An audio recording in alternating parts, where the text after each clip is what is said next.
I'm Kevin. I'm Kerr. And I'm Jess. And this is the I Tap That Cigar Show presented by Corona Cigar.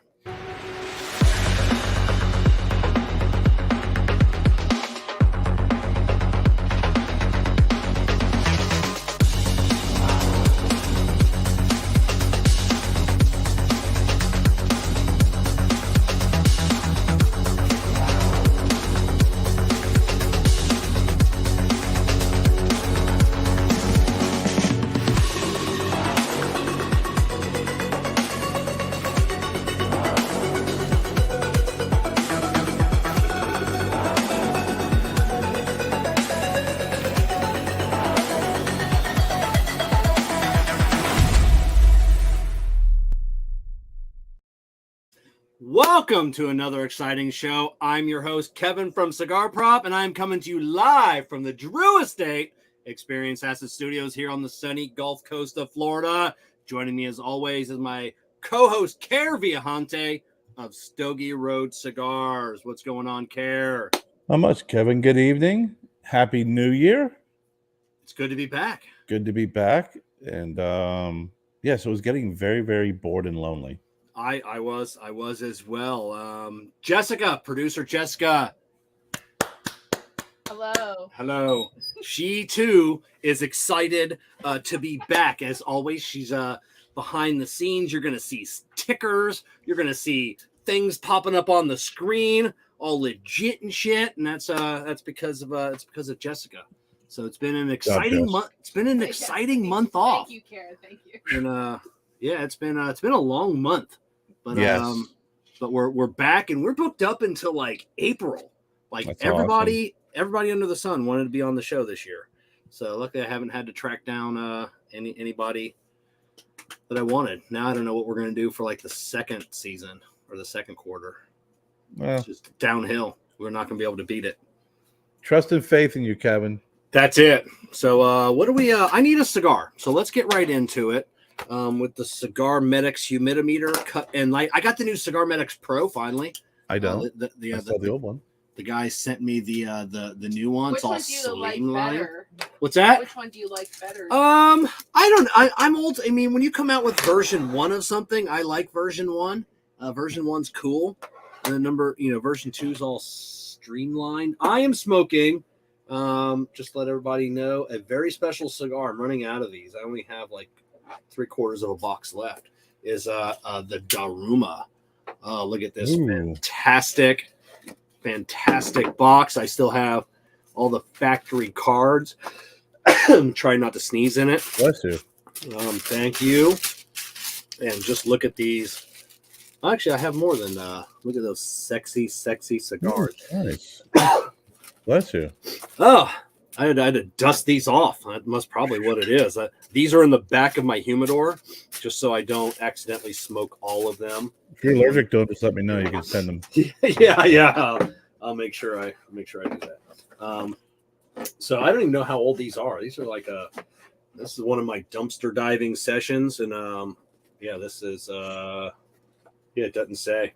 It's old. It's all I know. I know you might be able to ask someone in a few minutes. Yeah, we might be able to ask him that. I also have as my second cigar, because I'll probably need one, is a Room 101 Series SA. I found a bunch of these too. I found hundreds of these. Very nice. So, yeah. Nice. All right. So let me stick this with what is it I'm smoking, Kev? Is that the question you were going to ask? Yeah, we're on the CigarMedics humidimeter cut and light. With the CigarMedics humidimeter, you always know when to hold them and know when to smoke them. And my cigar is at 63.8% humidity.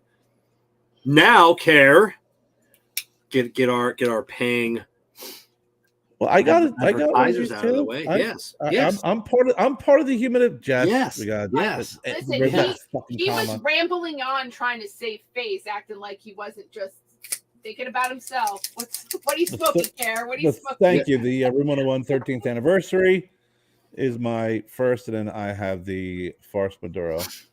Oh, isn't that what Or you're the smoking, Jess? Nicaraguan. Farce Nicaraguan. Yes, I am smoking the farce, but I don't Yes. think mine's the Maduro. Yeah, yours is the Farce Is it? Maduro. Is it? Yeah, Yep. it's yeah. So I haven't- I'm at 62% as well with the humidimeter cut and light. Right on. I have not had the 13th anniversary yet. It's fantastic. I know. I should have smoked that yesterday on Friday Really the 13th or the other day. Yesterday was Sunday. Yes. So, yes. all right. You get your days and holidays mixed up. That's it. Okay. All right. Let me get this cigar lit. I mean, You got we a lot month of- off. You got to knock the rest off. I know. Yeah, got the lounges coming along. So, there we go. Now I'm happy. Got my cigar lit. I can pay attention. I honestly haven't been paying attention to a word anybody has said over the last 2 minutes. So I don't know what has been said. I've been answering randomly. So all right. Yeah. Jess. What else is going on? Anything new that we should be? You know what? Yeah, we don't got anything new. We got limited time with our guest tonight. By limited, I mean this is limited when I have to go to bed. So that was a rhetorical question. When you that was a rhetorical question. Clarity. Yes. All right. So we're going to go ahead and first I want to thank everybody for tuning in tonight. 38 people. So tuning in so far, all to see Matt Booth. So that's okay. Yeah. Oh yeah. And to hear Jessica's voice. Yeah. You know, obviously. No. So Come on, Jess. Or maybe they're just waiting to hear me like be mean to you. Yeah. That's why I tune in. that could be it. So all right. Before we bring on our guest tonight, we want to take a moment, as always, to thank all of our show partners for making this happen each and every week. We've got some new show partner. We got some old show partners that have partnered up again with us in 2023, and then we've got some new partners. So thank you, JC Newman Cigars, CigarMedics, Amendola Cigars, We Are the Muscle, Veritas Cigars, Illusione Cigars, deep in flavor, deep in your mind, K by Karen Berger Cigars, Corona Cigar, and of course Drew Estate and Experience Acid. And everybody let me know if this intro is too loud. I try to adjust the volume, but I don't know. So let me know if it's loud or not.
By everybody's and I turned the volume down from what the graphic designer sent over. That almost killed me.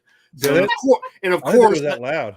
Yeah, and of course, Cigar Show Tim ear piercing. You know the best audio in the industry. He Tim was correcting. He said noticeably louder, but not ear piercing. Oh, not ear piercing. A correction. Oh, okay. Just Manny, a bit too loud. Yeah, it was loud on my. Yeah, so we'll definitely tone that down for the next show. So all right. So waiting patiently in the Experience Acid Green Room is the man that everybody is here to see tonight. Matt Booth, who has the FSG logo over his body. If he was a little bit more to his right, it would look like a superhero. I'm sorry. Yeah. There you go.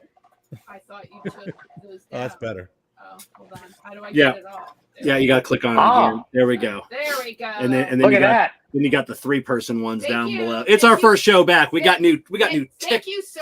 You we got new shit. tickers. Cool. We got new shit. We got new New video technology. intros. There we go. There we go. Now we You see got Matt in all of his glory. Matt in all your glory. From the nipples Are you? I put on lotion today, so Ooh. How I should be How- glistening.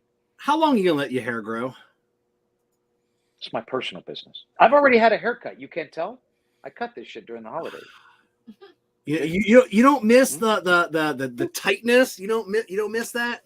You know, I've been thinking about it, and I was like, at some point I'm going to cut this off, and I'm just going to slam it back. I'm going to get like an old school, like 50s style skin fade kind of thing, and I might even cut this shit off my face, man. Nah, I you might go can't. super clean. You can't do that. I mean, it's what you're known. I mean, I cut like 5 inches off my beard, and like I said, but you can't lose your facial Kevin stuff. likes the short hair, Matt. I want to please him. Short hair. Yeah. I feel compelled to please him. I always have. I care for him. And if he's expressing his needs to me, I mean, who am I not to meet him? It's like In a the husband that says spirit his of- wife, you're letting your hair grow out. When are we going to get it cut shorter like you had it that one time when we first started dating? I have many man wives in this business, and that's okay. My lady, their lady, everybody's significant others accepts this because they understand, that this is a brand, at least in this category, that's founded on an obscene amount of man love. Yes. It's powered by dudes. I mean, all welcome. All Don't get moving me in the wrong. same. All moving in the same direction. Yeah. It's beautiful. Yeah. I mean, stop me if you think I'm wrong. I mean, I'm just saying it as I see it, as I feel it in the moment. If I disagree with you, I would. Okay. I don't. Thank you. I don't. So Thank I you, can't. Kerr. Thank you, Kerr. Kerr, I understand that you're from Stogie Road Cigars. That's the rumor. Yes, sir. Have you ever considered calling it Hershey Highway Cigars? I did, but someone said it was a really shitty name, so I decided not to. I think you got bad advice there, bro. I think that's taste in your exactly the mouth. purpose. I think Kevin and I, the next endeavor in the cigar business will be Hershey Highway Cigars. Cigar Co. Something about getting the approval from the Milton Hershey estate would have probably been a big, hurdle. Yeah, but Hershey Highway, see, it's different. It would be different if it was just Hershey fucking Cigars. But this is a kind of a whimsical concept, the Hershey Highway kind of thing. It's a different thing. It would be passable, I believe. I'll call my attorney. I call your attorney. Call me. Let me know. Maybe we could look into that. Okay. I'm just going to chirp you on a Nextel. I'm not going to call you. Okay. That's fine. If you can't get my chirp, then I don't. Please chirp me. I'll chirp you. I started with the Okay. Nextel on the chirpings. I love the chirps. I miss them. Oh my God, man. The evolution. I mean, it was like, what are some of the standouts? Like Sky Pager, the Nextel chirp, there's several of these things are like iconic in the, not only in steps forward in personal communication, but, gear that you would see on the cover of a random R&B album. Like, for example, on the Poison album cover, if I'm remembering correctly, I think Michael Bivins has a pager stuck in one of his Timberland boots. It's been a minute since I looked at it. And I was always so much more focused on that. He had like a crew neck sweatshirt, but it was leather and it had a seam. It was 2 colors. And I thought, fuck, that's fucking amazing, man. Poison. I thought that was so fucking cool. Yeah. Not the band Poison the album by Velvet DeVoe. Oh, I thought you meant Poison, like, No, not like soft, CC. dirty tippy. That's leather cage pants. dirty. It's leather Yeah, it's pants, different. leather. Yeah, Velvet DeVoe hepatitis. Poison. Yes. Actually, it's probably both at the time. I mean, they were all. Yeah. Everybody was, doing stuff. Who doing? All right, I'm stuff? back. I'm back. Ronnie's in the background. So Ronnie, You weren't Secreto. participating in this fucking conversation. I was listening. I heard Kerr were singing you now? Poison. So yeah, but then Ronnie had some things that he had to share with trivia me. question. Look, he's a psychopath, and if he needs to be cut, I'm gonna do that, and you're gonna cut him off. Yeah, Because I love him, but I better than anyone with respect know when he's done. He's been So- overserved by airtime. So right on. You heard it here first, Kevin. Oh, I didn't know I was done talking yet. Was I done? Kerr, were we done talking? I didn't. No, but it doesn't matter. Kevin's Yes, coming were in. you He's- okay? Kevin, Continue He's, the he's conversation. jackknifing right in his so. You were listening. So, pop quiz. What was the fanciful garment of interest that piqued my attention on the Poison album cover? Spandex. No, see, Wow, he caught, dude, he caught and the, you said it with conviction. Like any one of those fucking guys were wearing spandex. Yeah, I don't I know. mean, come on, man. Not Poison the band. Bell bids Why well. do we have to Wait, explain? Poison the band? Oh, I thought it was about Poison never the band. had a self.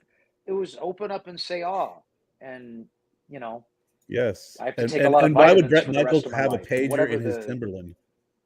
Yeah, the pager and the fucking boots, But I'm man. saying for Poison, In the band, boots. Brett Michaels would not be wearing Timberlands at that time with a pager in it. Brett Michaels had leather cowboy boots. I've heard the name Brett Michaels, but I'm not 100% sure who that. Oh my god. I'm not. The fuck? Get out of here, I'm not an 80s like. Another reason I will never move to Florida. Right there. Come to I South don't- Carolina, Yeah, Matt. Yeah. Yeah. I might.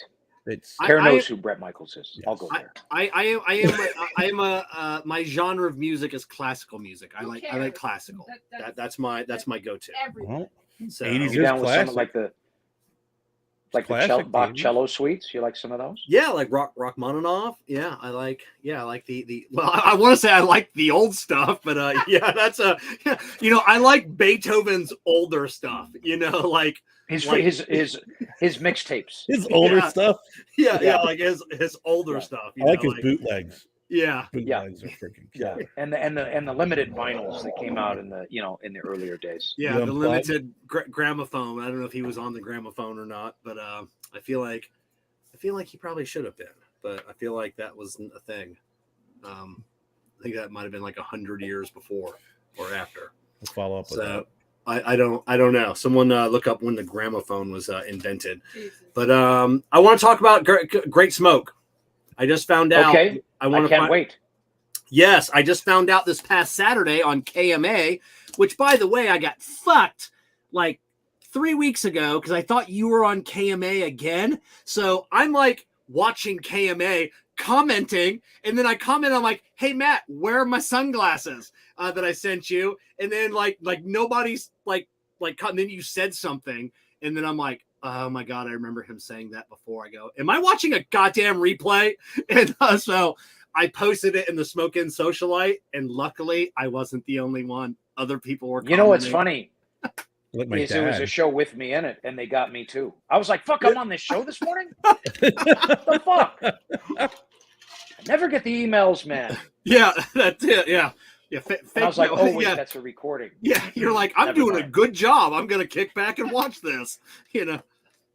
So yeah, so You're not alone, bro. Yeah, I luckily I was not, and I was not made fun of. So, but they need to really, they need to watch it. They need to put replay.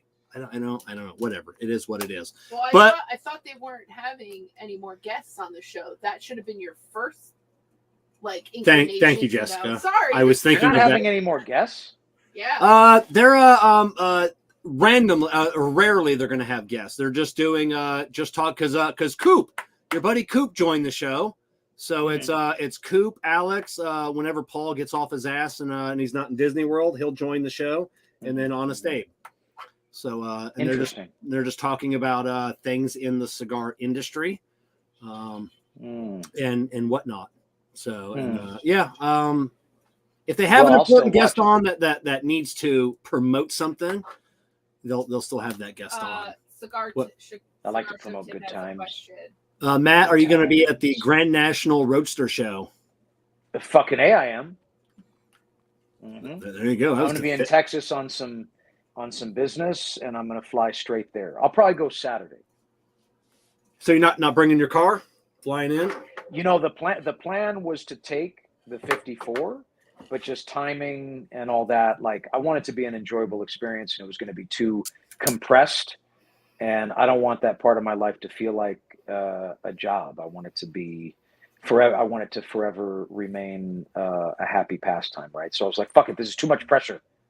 Pull the ripcord, done. But I'll go. He ran that event for 4 years.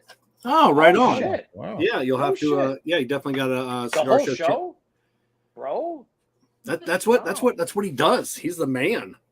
He's got a great YouTube channel, great content creator, good dude in the cigar world. He's a Boy Scout. Well, he's a Boy Scout troop leader. You know, Yeah, he's not a Boy Scout. Jesus. You know, his kids are Boy Scouts. His boys are Boy Scouts. You know, but I guess girls can be Boy Scouts too now, from what I've been reading in the news. Scouts. Is it just Scouts? I don't know. I don't know. It cuts down on the girl Boy Scouts. Oh, I guess so. That's a Well, good scout. there is a Girl Scout, so Yeah, but obviously, if the girls want to be in the Boy Scouts, Girl Scouts are lame. So just throwing that out there. We got butter cookies. Yeah, let's move on before I get the hate comments. We got butter cookies, okay. Yeah, the Girl Scouts probably have better cookies than the Boy Scouts. You're probably right about that. But the Boy Scouts will be able to make their own cookies, not just buy them from oh my God, shut giant up. conglomerate and resell Just them. stop talking and move on. So I'm sorry, Jess. He was trying to pull out, but I shoved him back in that conversation. There's no. I'm gonna start Yes. muting him. Yeah, that's it. I mean, I don't have any control of mine either, but then I watch you and I'm like, oh my God, I am so reserved. Yeah. So what I'm like, so I have got my shit together. Goals in life. oh my God. So Man. all right. Saturday, March 18th. During the day is the Great Yes. Smoke down in Boynton Beach. Yes. You will be at Boynton Beach location Smoke Inn that evening, March 18th, Fucking right. for the pre-party. What can we expect? And before you answer that, just so people know, it's not a ticketed event. If you're in the area, you can come to the event for free at Smoke Inn that night. You know, so you don't have to have tickets to the Great Smoke, so you can come see Matt Saturday night. But so what can we expect Saturday night? I mean, I think the list would be shorter if you compiled a list of what you will not see that night. But I'll entertain the question nonetheless. You know, it's going to be an exchange of consistent and fanciful conversation over fine beverages, powered and infused with the potency of Room 101 gin and Room 101 cigars, combusted in mouth. It's going to be fantastic. Now, I am not I have not tried the gin yet. I have the bottle I bought. I'm waiting to crack that bottle when we open up our new lounge. That's what I'll be pouring at the opening. But I don't. You're drink fully things, edging out that bottle, bro. you know, I got a bottle, and I got to tell you, it was. I'm not saying it because you're here. It was fantastic. It ain't did bad, not last, right? It did not last It's a long. really killer formula. Smooth. It's a good product. It's Yeah. and gin is not smooth when you drink gin. This Well, was I mean, smooth, The experiences you've had with the gins you've had have not been smooth. right? You know, Well, you said it way it smarter can than be I made did. different ways. Yeah, it So- was a little bit more of a bite to it, but yours was very smooth, and it was the only gin that I've ever had that I could just pop in maybe a little lemon and lime and drink it straight. See, I'm Popping the not lime. that guy that can drink it straight. Like I drink Bacardi and Diet, so that'll give you a reference Oh, of yeah, my that's of right. my fucking Yeah. shit palate that I have. So you need to figure out a drink that I will tolerate. Well, you're Yeah. going to come to that thing, right? Yeah. Bro, I'll have a couple cocktails made for you there. Oh, right It'll be on. dope. Yeah, because Okay. they serve it there. So I'll have a mix up a couple drinks, very different styles, and just kind of take you on a little voyage, Oh, little right on. little journey.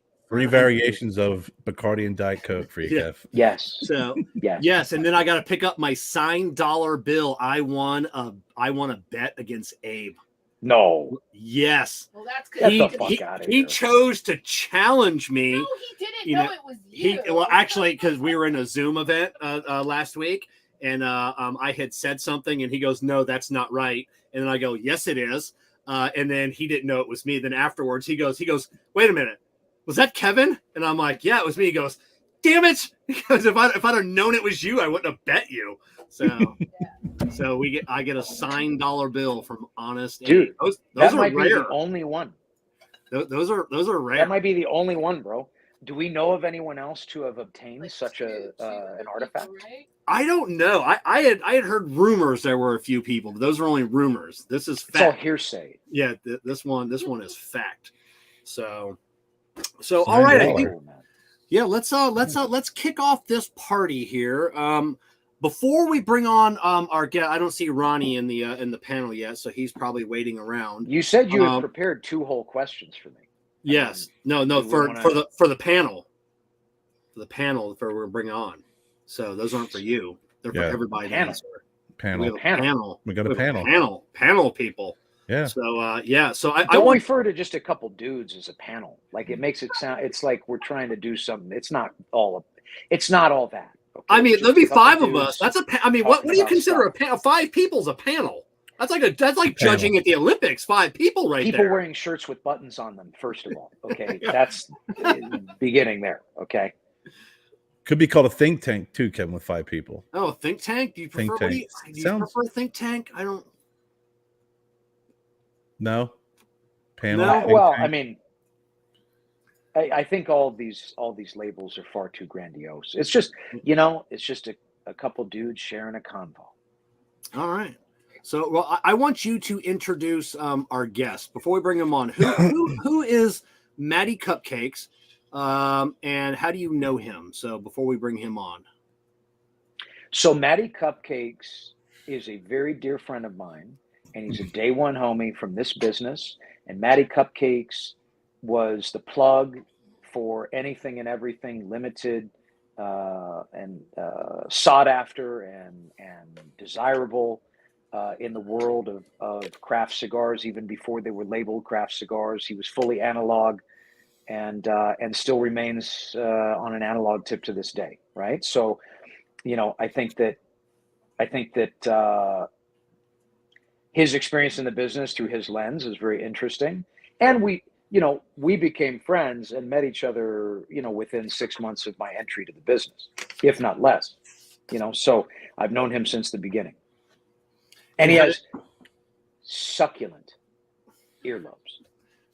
Succulent. And when I say succulent, Kevin, and they're not attached to the base of his jawline the way like you would be accustomed to seeing an earlobe attached to the base of the jawline. They're a little unhinged in the sense that, like, when air graces them, they undulate in the breeze. They almost beckon to you, you see.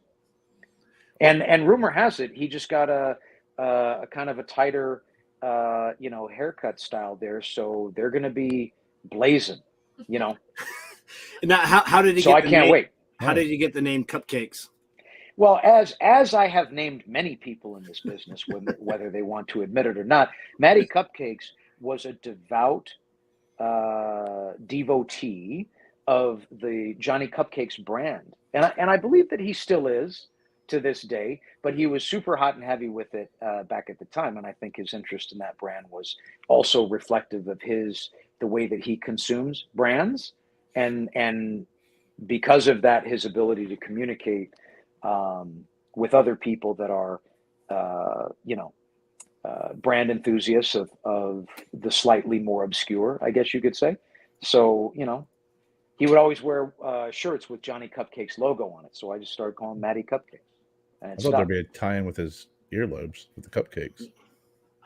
Those are like just little Skittles, little like the cookies that the cookies that they make for the holidays that have the little Hershey's Kiss atop. Oh yeah. It's just a cranial embellishment, as it were. Oh my God! Wait, dude, hold on. Whoa. Cranial Wait. accoutrement. Oh yeah, look at that. Yeah. Yep. I like what I like. I ain't afraid to say it. That's the truth. And we got Mr. Habibi Hishi Hashi. Now that he's got a kid, he's going by Mr. So that's Mr. Hishi Hashi. Hello, sir. This is You know what's funny is I gave them both their names. That's amazing. Did you? I did. He's been running Hishihashi the whole time.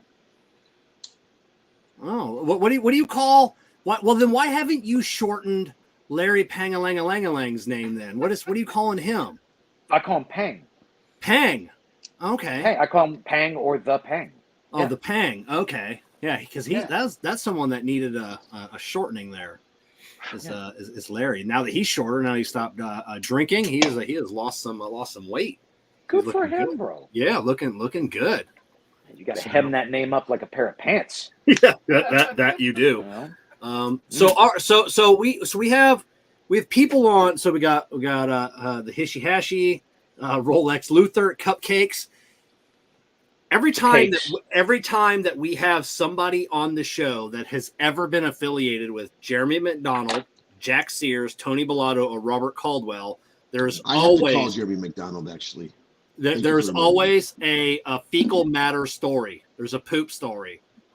Do you three have a poop story that involves Jeremy, Tony, Robert, or Jax? I mean, I got a poop story that involves the business, but not them specifically. Wait a minute, hold on. Oh no, I probably have a poop story about them too. Yeah. Yeah. Well, I what have you heard, guy? So many questions. There's so many stories I've heard. Just I'll have to send you the links to the videos that we've asked. There's always somebody pooping in their lives that they're coming across, and it's just poop happens. What are you talking about? Poop happens. So cupcakes, no, I mean you're in touch with Tony more than anybody, being Shit, even Robert Rodriguez, right? Oh yeah, even Rick Rodriguez. He's got a good poop in his pants story on the plane. Yeah, he's pooped his pants on it. No. Yeah, That's inconvenient, man. Decided to eat a cheesesteak when he was in Philadelphia moments before getting on a plane. No, he got to At this point, we bring our sponsors, Metamucil. Ate a cheesesteak. Yeah. Shit his pants and then thought it was a good idea 6 hours later to eat another cheesesteak before boarding a plane. Yeah, and was wearing white pants. But just packing it in. Yeah, Ronnie, I take Metamucil twice a day. So I like It'll lower your cholesterol, so they say. Yeah, been adding a soluble fiber to my diet. So good to see that you're on board with it. I have the little packs though. So all right. So these are the change of life conversations that we all need to be comfortable to share with each other. Like, hey, it's not like, we went out and got bottle service and there was this, we were on this boat for an hour and, all the, it's like, hey, so I take fiber and it's changed my life, I call it the Metamucil challenge. I challenge myself to drink Metamucil every day. And I like to drink it before it coagulates. Oh, yeah, for sure. Yeah, I drink it twice. Coagulation is real. Yeah, I drink it twice a day, 15 minutes before a meal. So it gets that everything going. So but you're right. That we should be talking about bottles. The show. I just want to point out that what I did is I got this little bottle of fake fiber that didn't work. I've been taking this since I was a child. I use a Gatorade bottle, put the 1/2 inch at the bottom, shake it, and then done. No coagulation. Half an inch of fiber? Just a tip. Yes, sir. You know who got me on fiber is Mike S. of Cigar Hustler fame. Oh, really? Shout out to him. And this guy right here? Also. So why don't you ask Mike S. That guy. Why Happy don't you birthday. ask Mike Steps on Cabbage, which Jedi got him on that? Yeah. Oh, did you You do guys that? check your Sanford son. Of course I'm the person who put him. I've been doing the Metamucil challenge since I was 8. I have to get aggressive about shit like that. I own the Metamucil challenge. If he was graced with that info from you and he passed it on to me, it's almost like he should pass it on and say I got it from another Jedi. Changed my life, Right, but he should say where he got it from, especially when I'm going to reassign credit to you. Wait, hold on. Does everyone sing like when? Okay, hold on. I do that. I'm pointing at who? Cakes or hash? Hash. Cakes. Yes. Okay. Yes. Now I know what to. Okay. Now I know. Okay. All right. Pardon me, Matt. Do you know what my nickname was in high school? Hash. Was it Hash? Yeah, they used to call me that. The stoners would call me Hash, and then everybody else shortened the name to Hash, and then some called me Harsh after they got my disposition, brought to their attention, and then you, of course, gave me the fame name of Habibi Hishihashi. I just thought And I'd what can I say? reject that for the Everything audience. comes together. Correct. Everything comes together. What? It's funny What too. happened? Mike has also given me medical advice, and it Good. saved me through the whole pandemic. Bro. So wait, Which drug Kerr, did he you tell on you to Fiber do? Dog? Are you the odd man out here? I mean, or is this 5 for No, 5 on this show? I can't Me? I can't drink the fiber. I have to take it in pill form. But yeah, I take it. But I don't you need take it. You should get the gummies. Why don't you? Why can't you drink it? I don't like it. I just take the pill. It's fine. Kerr, do you supplement your No, diet? I don't need it. Why don't you need it? I don't need fiber. Sounds a little resistant. I'm at his a age. very regular and a consistent pooper. Almost No, on schedule. it's not about that. It's about, like I said, cholesterol. It's about it's good. It's good for you. Yeah. I don't know if I could. I think if I did that, I probably would spend most of my day in the toilet then, since I already have a pretty good regular schedule. Yeah. Well, Company Logs time. greater than rabbit turds. Yeah. I'm gonna say I agree with Ben. Yeah, this is not what a panel talks about. Yeah, that's it. Yeah. No, this is what a think tank talks Yeah. about. Listen, I am an influencer and I am trying to get a big deal from a big company. Metamucil. Well, Yeah. let's get my man his deal. Yeah, Let's get him his deal. So yes, Ben, we're gonna move on. So we're gonna I know Ronnie's got some things we'll talk about here shortly, but we want to start off the tonight's topic. Like I said earlier, I only have 2 questions. So the first one is going to be a little bit long, so just bear with me. Over the last few years, can I ask a question about the question that you're asking before you ask Yes. the question regarding the Yes. question? What do you got? Sweet Jesus. You know, I wish to God you guys would have told us the format of this show, because I was just getting ready to eat a cheeseburger, and he had sent me a message that was biblical that I didn't read.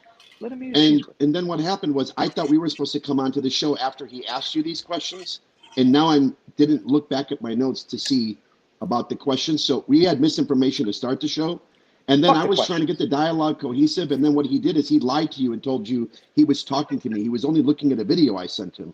So I just want to let you know I'm not prepared for this show. I'm still going to do it, but I feel I should have been prepped. That's all I got. Do you want to bow out for 5 minutes and do No.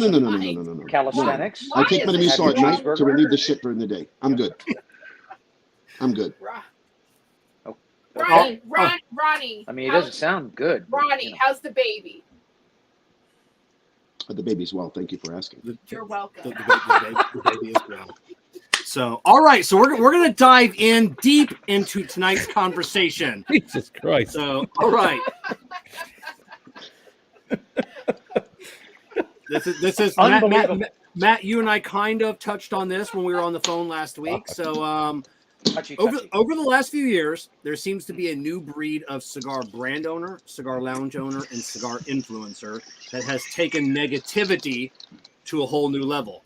They seem to thrive on it. They promote that they are either keeping it real, usually that means attacking the old guard, or they're bringing fresh new ideas to a stagnant industry. The 3 of you have been in this business obviously longer than Kerr and I. So my question is this something that's new, or is this something that you've seen before that's now just come back into vogue? This negativity in this industry that we're seeing on a level that I've only been in this for 5 years. I've never seen this before. Well, now that's an interesting way to table that, right? Because, when I came into the business, now this is through my lens. Now, mind you, I had given you a little background on these 2 beefcakes earlier as to how I respect them, not only as the gentlemen that they are, but also their perspective, because each one of them has a very different perspective through their lens of the business simultaneously, right? We're all seeing the same thing from different angles, right? When I came into the business, it was nothing but, bunny rabbits and daffodils. I was madly in love with the business and everyone in it. I mean, of course, over time I had to, temper that nonsense a little bit, but I still look, I'm forward focused. So it's not that I have blinders on. I don't think that I see or pick up on a lot of what you're talking about, because I'm far more focused on doing what I need to do for our brand and our business, right? I do, if I was going to comment on what you were saying, I think that I don't believe. Now, you guys could correct me if you feel that I'm wrong, but I don't think that level of crying on the internet existed when we started. But then again, the internet didn't really I exist was the way gonna it does say. today. And I think that troll culture is kind of caught up with the business. So, I've always said that our beloved industry is always like, I don't know, 10 to 12 years behind, right? And that's not a slight, it's just a fact, right? And so if we're 10 to 12 years behind getting, the onset of online troll culture now, I think is probably on track with how everything else develops in the game. Does that make sense? It Or am I does. completely off track? It does make sense. Cupcakes, thoughts? It's there's always been the guys on the forum, like before Discord and TikTok and Instagram, and we had to be on all these like VB bulletin forums or cigar aficionado forums or what have you. There's always They been send smoke screens to communicate. there's always Sorry. those guys that get their jollies from causing a problem. Like they don't get to do that kind of stuff in their regular life or their regular job. They want to push out not even necessarily misinformation, but just the buzzword topics that, get a lot of clout or people talking to them or reactions or whatever it is. It's just currently there's so many forms of social media, and the way the algorithms work or whatever will build all the cigar stuff towards you or put cigar stuff towards you. You're going to see it all more. So, I mean, in some regards, they've always been there. It's just we have access to everybody at all times. Our phones are we're like doctors, always on call. Different time zones, different anything. You just bombarded with all the information. We just have access to it more. But there's always going to be those guys or the haters or the people making commentary. And then some of them are speaking facts because they're putting out the information that goes on behind closed doors or whatever. It's just one of those things where information in all facets, no matter just the cigar industry, we have access to more. You just have to decide with like the misinformation, what's real, what's not, and formulate your own opinions. That's just the biggest problem is the people following. It's a virtue signaling and follower culture right now. There's no one leading the charge like Booth has done in the past or other guys have done in the past. It's just a different thing. More people are in it and more people are doing it, and we just get more of the good and more cigars, but we also get more of the bad and the people just causing problems. Professional shit I just story. realized something. Isn't Ronnie one of the trolls? Now, I love him. No, So well, I'm not, but isn't he always popping his mouth off on the internet? Isn't that like part of what he does? Like, and I'm not saying that as like a slight. I mean, he's a very dear friend of mine, but isn't he? And he just left. yeah. He didn't want to, he couldn't take your succulent lobes any further. Is that Hey, why he story of left? my He's life. like- yeah, he's He like, probably is went it? he's going to come back. He just had to have that cheeseburger, man. I Yeah. was gonna say, he's very passionate about that cheeseburger. Does he think this I is wouldn't an be too. intervention? He's like, Of I know course, what's of course going it on is. here. This is You know what, this dude? is an intervention. His self-preservation. Oh, hold on. Oh, hello. Ah, hello. Poochie. Oh no, that's Kerr now. That's all right. It felt Oh, good. he's over there now. I feel like I'm not. You got a little sandwich distance earlier. now. We'll, There you go. we'll put everybody back to So where, now I where got they were. okay there. Yeah, Yeah. see, I programmed that earlier. I can't change That's that. it. It's, Ronnie, you're are you there? It's got that Detroit Wi-Fi. Got and that, dude, you know. and I would, yeah, it's just as good as their water. I would say that, I don't think we should dwell like on negativity, but it is an interesting question. I think that it's pertinent, across, several different issues or subjects, right? In terms of how the business or how the game and brand game evolves over the years, right? As things change, But Happy should, no, damn it, God damn it. He should speak on it, I think. If he wants to. The man that goes live 7 times a day on his various platforms, and then He has a hamster that it's the wheel actually powers the Ronnie Wi-Fi frozen? in this grid. I think Oh. Ronnie's for yeah. you're well. I mean, he probably has better Wi-Fi at the shop. You think about it, he's at home now, so probably only afford the good Wi-Fi at one of those places. So he's got a baby. He's probably had to cut out TV. Everything else. Look at him though. Is he wearing like a Gilligan's Island captain's hat, or is it just the angle? I don't have my glasses. He can't respond to. Just the angle. He's getting all mad now. Great, Ronnie, what do you got? What do you got going really on? good in a captain's hat, I think. I mean, for whatever that's worth. I don't know. You think he'd look good? I don't think he'd look good in a captain's hat. I think he would. Like Ted Knight in Caddyshack. Yeah, I think headwear, I think, is a good look for him. I think some sort of like taller, top hat, possibly like a golf cap with the snap. I think all these things would look very nice on him. Yeah, he is a headwear. You need it. I think it looks good on him. Yeah, the Little Rascals hat. Ronnie has some nice hair though. Yeah. His hair off. He does have some nice hair. So while we're waiting for Ronnie to come back, so we're talking about negativity. Going back to the bloggers. Back when you guys first got into this industry, Matt. I don't think you were a blogger. You were definitely a gifted essayist, putting out some good articles. I mean, it could be considered blogging in today's terms. But did you ever see this attack on these? I talked about earlier about the old guard. Like it's getting bad. Like just people just out there attacking. I've seen them attack you, Carlito. A lot of these older guys, Pepin, Pete Johnson, Robert Caldwell. Seems like nobody is off limits nowadays. Was that ever a thing? Back in the day. No, people, I think in general, especially guys in my position that were coming in to the business in 09 or prior to that, I always, gave credit and respect to everyone that came before me because I saw them as the people that laid the foundation that I was walking upon, right? Like if the Padrones and the Fuentes and Pepin and Pete and Dion and all these guys had not done their work and invested themselves in this craft the way that they did, I would have never been able to do what I do, and that's true today as it was then and will forever be, right? So, to shit on people that put the foundation beneath your feet. Well, I mean, I don't even know who we're talking about. I guess you would have to say if you're talking like that, there's a question of if there's even any relevance to their presence here, right? But, I think that anyone in my position is nothing but grateful for everyone's contribution to the industry and the community and the culture that makes it possible for me to do what I do, period. Yeah. Do you agree with that, Cupcakes? Yeah, I agree.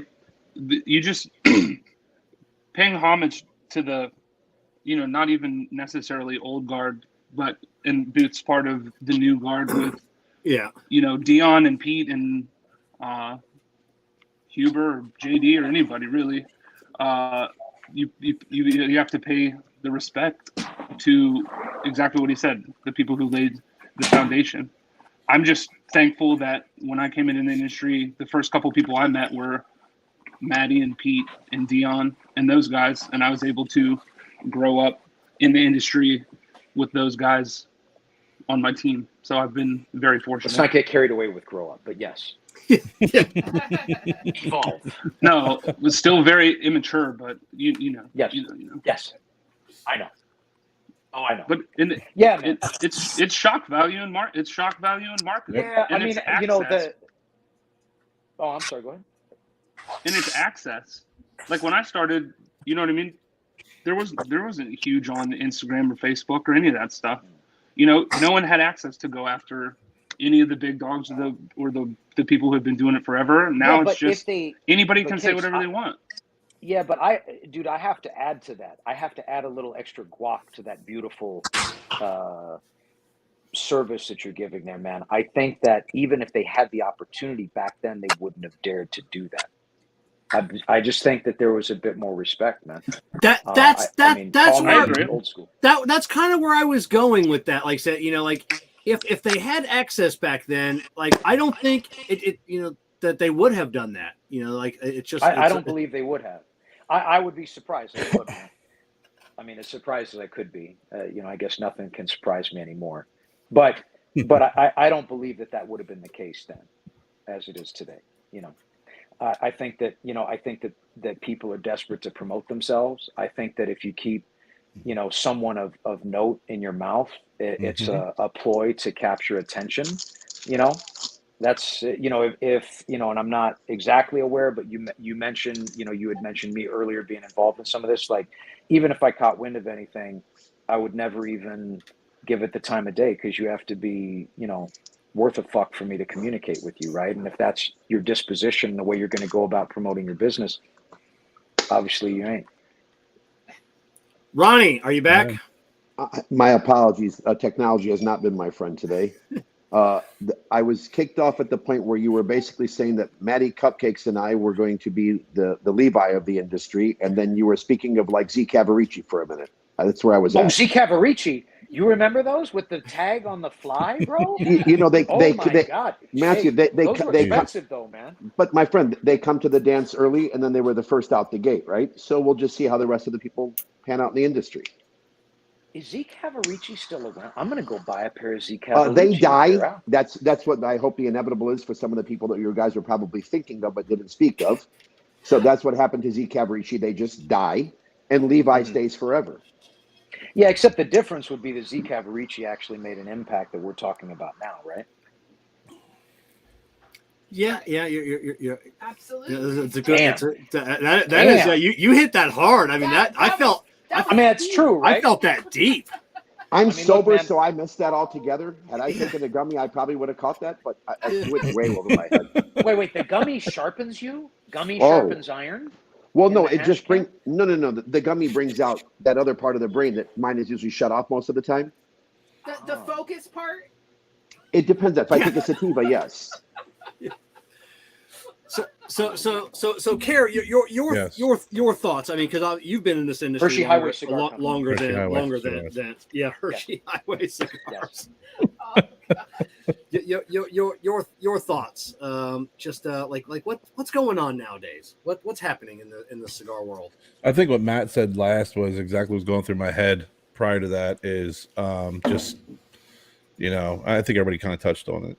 There's shock value to it. There's people who are looking for their 15 minutes of fame. So if you want your 15 minutes of fame, you got to kind of shoot and at the Cigars by Robert Caldwell for 200. And we lost Kevin. You said you hadn't had a gummy. We have lost Kevin and Jess, but I think when you're shooting, if you're gonna try and make a name for yourself, they're always going to shoot for the top. I was going to shoot the big dog so they can get their, 15 minutes of fame. Yeah, but they like you said, done that back in the day. But Kevin was asking me about now, though, Matt, not back in the day. Yeah, I'm saying now, right now, what I'm observing now, especially when you're talking about, it's almost like they wear a badge of honor on being cool and badasses to take the stance, and I think you hit the nail on the head perfectly, where if they're not worth your time, then you're not even going to acknowledge it. But there's a lot of folks who just, if it's that negative, the negativity will get more views than something positive, and I think people go for that. And it's sad because I think it muddles up an industry where the majority of the people in it are beautiful. Everybody loves one another, and everybody has a passion for it, and they just have a passion for attention. And if you have a passion for attention, you're doing the wrong thing. If you're doing it in this industry, in my opinion. I mean, look, man, I must be a little unplugged, and you're going to have to help me achieve a greater level of understanding, whether it be here or later. But you said that a lot of this muddles up the industry, and I'm not. I guess I'm too fixated on what I'm doing, building our brand, continuing to evolve it, and all the other bullshit that I have to deal with on a daily basis to pay much attention. But I don't really know that, if somebody's behaving that way, are they actually, are they to be considered part of the industry? I don't know. Yeah. Well, I think to your point, and you are who you are, which is why you do what you do, and kind of, that's in the periphery. Kevin's question and comment earlier was, talking about influencers and everybody else. So when I say that it muddles up the industry, I'm saying in that world of influencers and all of the information that's out there, the stuff that you're kind of blocking out, not everybody can block it out. And so you're saying that out we there. need Metamucil for the industry? Well, We On need the a full Metamucil blowout note, can I say something of of excrement. a Yes. thing and during the course of it? So Matt, I wanted to tell you, you and I have never Tell me, met. Poppy. No, not Matt Oh, Booth. that Matt. Yes, Cupcake. I have a Cupcake. bunch of customers of mine, Tom Z and Jesus Estrada. Have every Yeah. time they've come back from Ohio, they've always said, "Man, how do you not know Matty Cupcakes, man? You guys are the same kind of way in the humidor. You guys like the same shit. The stuff you guys don't like, you're both passionate about both of."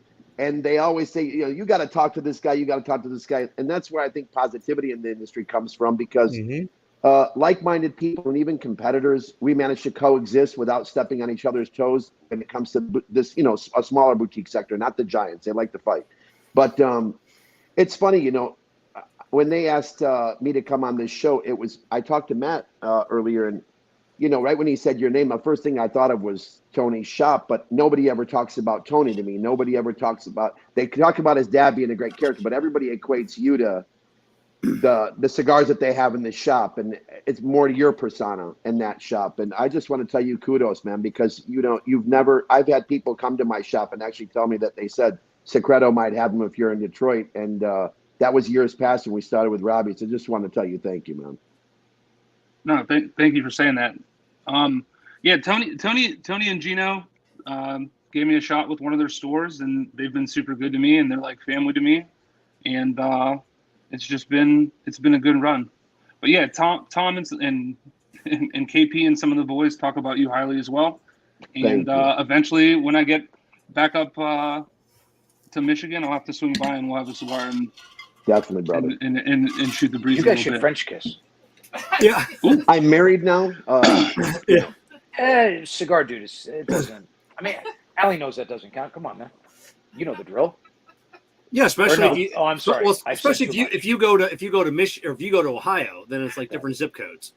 Yeah, So- yeah. You guys travel to each other. You share a cigar. He's going to bring you some sort of ceremonial, giftitious. If we type share a thing. cigar, is that not French kissing to some degree? It's sort of like French kissing. Both of our saliva, if we shared a cigar, that's essentially a kiss. Oh yeah, we're smoking the same cigar, the same. Yep.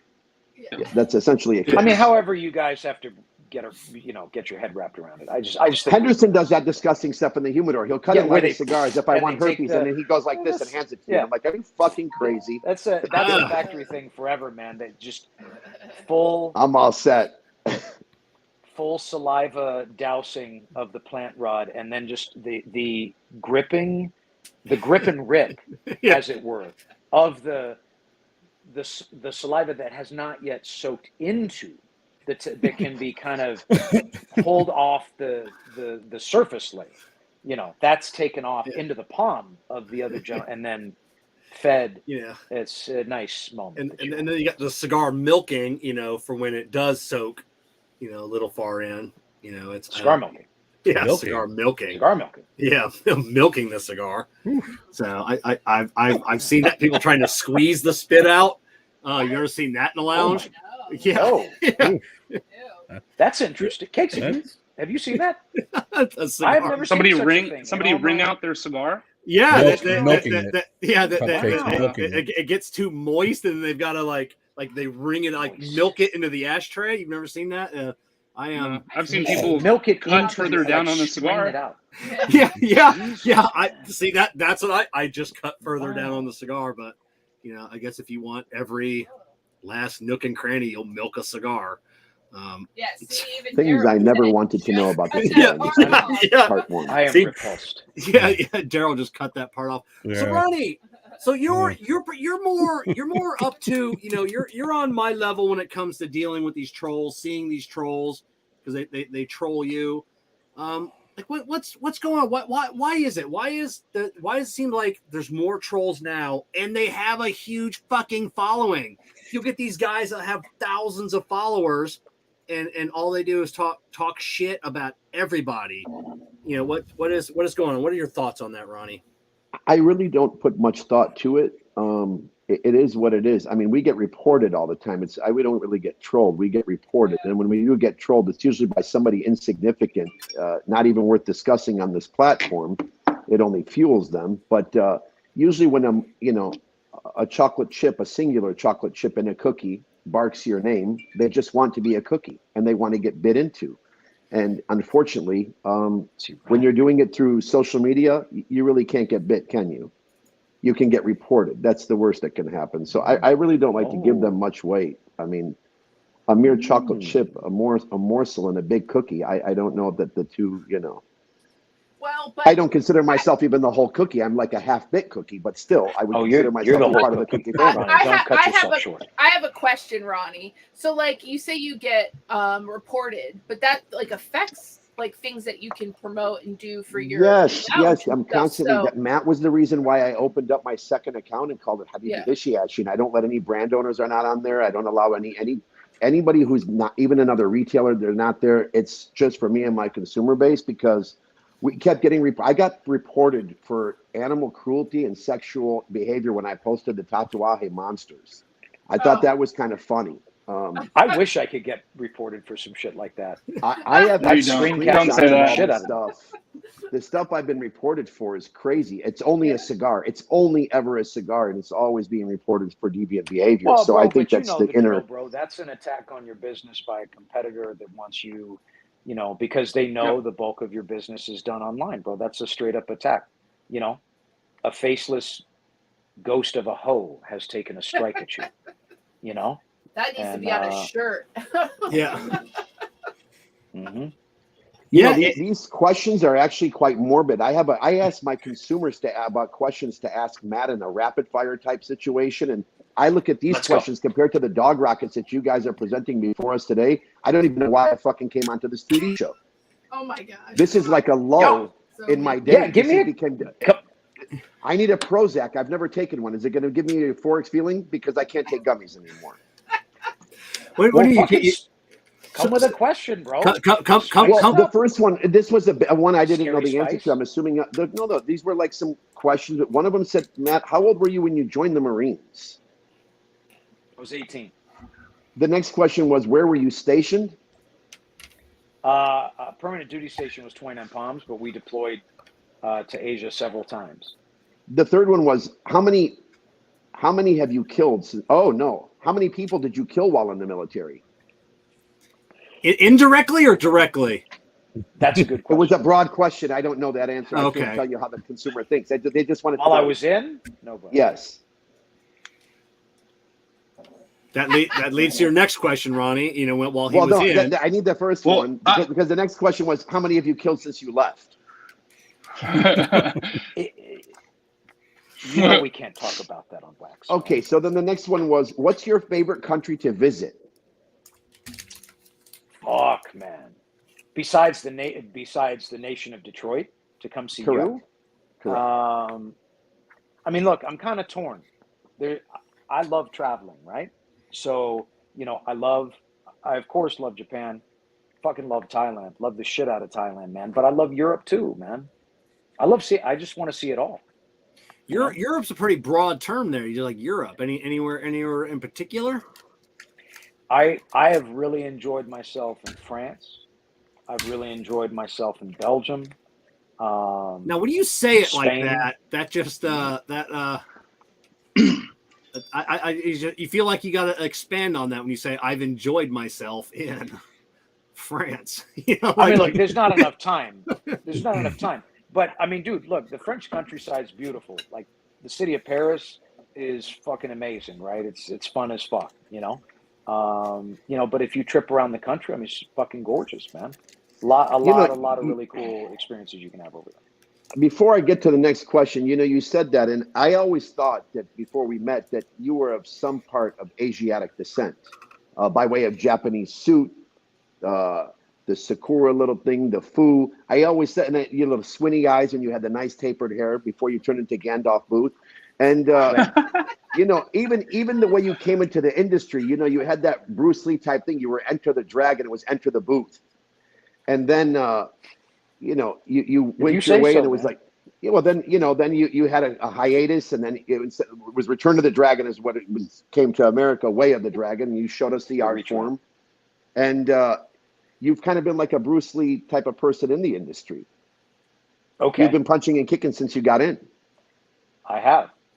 I've been punching and kicking and getting punched in the face the whole time. So why Spokane? Well, I mean, you've traveled the world in the military. How did you set roots in the Pacific Northwest? We came up here to help take care of my mom. Oh, okay. You know, they had relocated here from LA, and I came up here to help take care of her. Mm-hmm.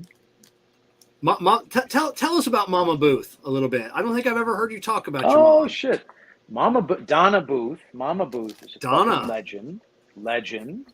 You know, didn't grow up with too much, but no one in my family did, right? And I mean, until my son. And you know, she lived in LA her whole life, ended up becoming a registered nurse. You know, and I think is an example for a lot of people to follow, man. You know, worked 60-hour work week every week, cleaned the entire house, cooked every meal, made sure that, you know, although, you know, I might have wanted for a great deal of things, I never needed, you know, and I think that in itself is a form of wealth, right? You know, I never went to bed hungry, you know, and that was all thanks to her. And she linked up with my stepdad, Tom, who's another fucking legend. And, you know, they've been at it ever since. And now in her time of need, we all take care of her, you know? So tell us a little bit about Tom. What's Tom? What does he do? Tom was also a registered nurse, and they met at Daniel Freeman Hospital in Inglewood back in the day. There are actually pictures of him holding me when I was freshly born. It was a freshie. Wow. Yeah. So he's effectively been like my dad, right? And I've always said Tom is like an old Japanese man that was born into a white guy's body from New Jersey. and he was born and he lived and was raised in East Orange, New Jersey on a small farm and lived in a shack with no plumbing with 5 family members, right? And he went in the service in the Air Force when he was of age and traveled the world and ended up back and landed himself in Los Angeles and put himself through school at night and, you know, and work during the day and, or maybe it was work at night and school in the day, whichever one it was, his life was very fucking consumed. And then he met my mom at the hospital and that was a wrap. And then they wanted to leave the city. And they ended up relocating in Spokane. Right. Which brings me to my next question that my customers had asked of you. How old were you when you lost your virginity? 12. Okay, and then it says, do you remember his name? Oh, I mean her name. It was Steve. Stephanie? This is actually a serious question now. What do you want the cigar industry to write about you when you have left the industry? What would you want the world to think about you, write about you? What would you want them to say about Matt Booth? They would say, thank God someone finally paid him enough to leave. Seriously, though, what would you want them to think about your tenure, say about your tenure? Well, what I want them to say? I don't know, man. I'd want it to be honest, whatever it was, you know. Maybe get a little credit or shout out for some of the things that we came to the table with in terms of what we did with our brand. Yeah, I don't know. You know, I played a part. You know, I don't think that's too cocky to say that. No, I think you reshaped packaging in this industry. I think you changed the way people presented their cigars. I think the way that, you know, your whole vibe when you came crushing, especially when Namakubi dropped, that was like, I think everybody reevaluated their packaging. I mean, look, Namakubi was really when the rubber hit the road for us as a brand, right? That was really kind of when we caught stride. And I figured out, like through a bit of trial and error and a little bit of painful exercise, right? How I wanted to authentically represent our brand. And that was it. Namakubi, if you wanted to look at original Namakubi, I mean, that's the soul of Room 101, the beginning. Even The though it last wasn't the question relates opposite to that. Uh, It said, "What do you want your son to say about you?" beginning. Ooh. Lord Grayson. What do I want my son to say?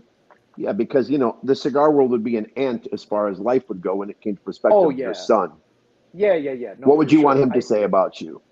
I mean, I think man, someday long after I'm gone, I want him to be kicking it with his family that he's built on top of the value system that we've afforded him, hopefully infused into his beautiful little cranium, right?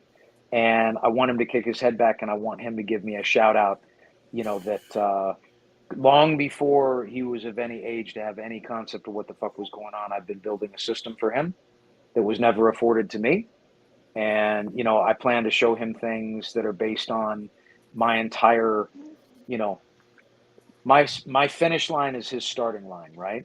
So I just want him to give me a little shout out, I guess, in regards to that, if that makes sense. He will 100. So everybody's got kids here. We had this conversation at work a couple of weeks ago when one of the Take's got no kids. Well, no, that he knows about. Okay, he knows about kids. He knows of them. He's seen them out in the wild. Zoos and stuff. I mean, so. I meant kids that he knew that were his. Yeah. He doesn't know any that are his. So Matt Kerr, we talked about a gentleman at work prior to the show, but he had brought up something. He said something that, and I've heard before. This is the worst time in history to be raising kids. And I say, my granddaughter's 5, my grandson's 3. I think there's no better time in the history of mankind to be raising children. Everybody, like the 30s was the good time, the 40s, the 50s, the 60s, whatever. What's everybody's thought on that? Is this not the best time? And if it's not, when would you rather raise your kids? I think it's always the best time, bro, to continue to populate the earth with good quality humanoids, right? People that have quality of character, content of character. It's the shit's always fucked up, and I think generationally, I think people will say, "Oh my God, it's not like what I remember as a kid, and it's worse in these ways." And so I don't want to bring a kid into the world. But I think you're right, Kevin, man. I think there's always no better time, because the world is always in dire need of good quality people, right? I mean, the shitheads shouldn't reproduce. Technologically, I think it's the best time to raise a child, because we're afforded technologies and other things that we weren't afforded when people were having kids when you were younger. But I would go back to just my upbringing and say I would love to have brought her up in exactly my upbringing through the 70s. But in reality and totality, right now, she would have been afforded the ability for me to watch her from a camera in my room when she's with her mom. That's the part about it now that I say there's no better time than now. Technology is what makes it better. The things that the kids are afforded to make their lives more comfortable, I think it's amazing. And they see the beginning of Skynet. Yes. Kerr, what are your thoughts? That is the beginning of Skynet. Yeah. I don't know what Skynet is. It's a Terminator thing. We'll go over that later. Yes, that's the second part of the show. I agree. There's every generation is going to have complaints of the current generation. Like Ronnie said, this is a great time with technology, but I also think that it's a perfect time to be able to teach your children how to balance this great, convenient technology with some of the things that we kind of grew up with in the 70s and the 80s, where there was a lack of technology, where you did appreciate being unplugged and actually, being a part of the social real world. Because I think that now there's just the social awkwardness has grown just because of the lack of social interaction. So it's an opportune moment right now. Cupcakes, thoughts? Do you want kids? Would you like to have some children? If it's in my cards, I'm game. If it's not, it is what it is. But I think it happened for me at 51, bro. No rush. All right, good. The it's really just a proponent of what Kerr said, of separating the technology from the day to day. If you can allow them to still, like my generation, I feel like was like the last people that like ran around the woods with BB guns and played outside and came home when the street lights went on, we had to be home, like that kind of thing. Like we made our own fun, we ran around and like did all that stuff and ran around the neighborhoods or whatever. And then now, like my nephew just wants to play like Fortnite with me or show me the next Roblox thing or do whatever. Fortnite's So tight. I mean, I'm not raising a kid, but I think if you can teach them that technology is there for good and not the only thing that there is, then yeah.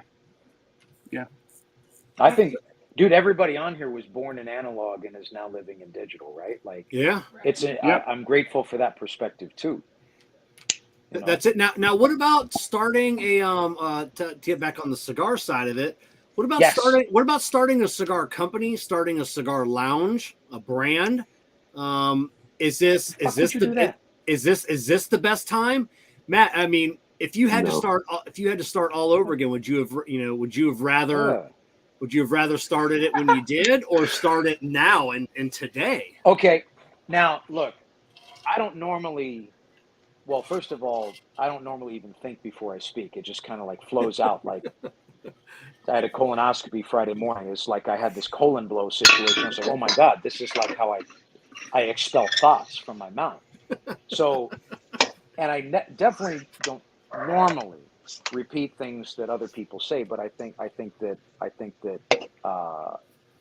this would be passable and cleared in terms of repeating. So I'm going to say it. So once upon a time, I have a luxury and an honor of being friends with a great deal of guys that are my senior in the game, and I've gone to them over the years for advice, right?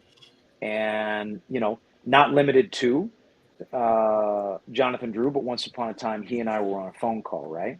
And he asked me, and this was at a time when, and not to be so like dick out about it, but if you were going to examine our trajectory in the business, I'm pretty sure that this was probably when we were probably at the peak of our popularity on the first go around, right? And he asked me, he said, Booth, if you knew what you know today, then would you start your brand now? Does that make sense? Did I just fuck that up? Did I fuck that up?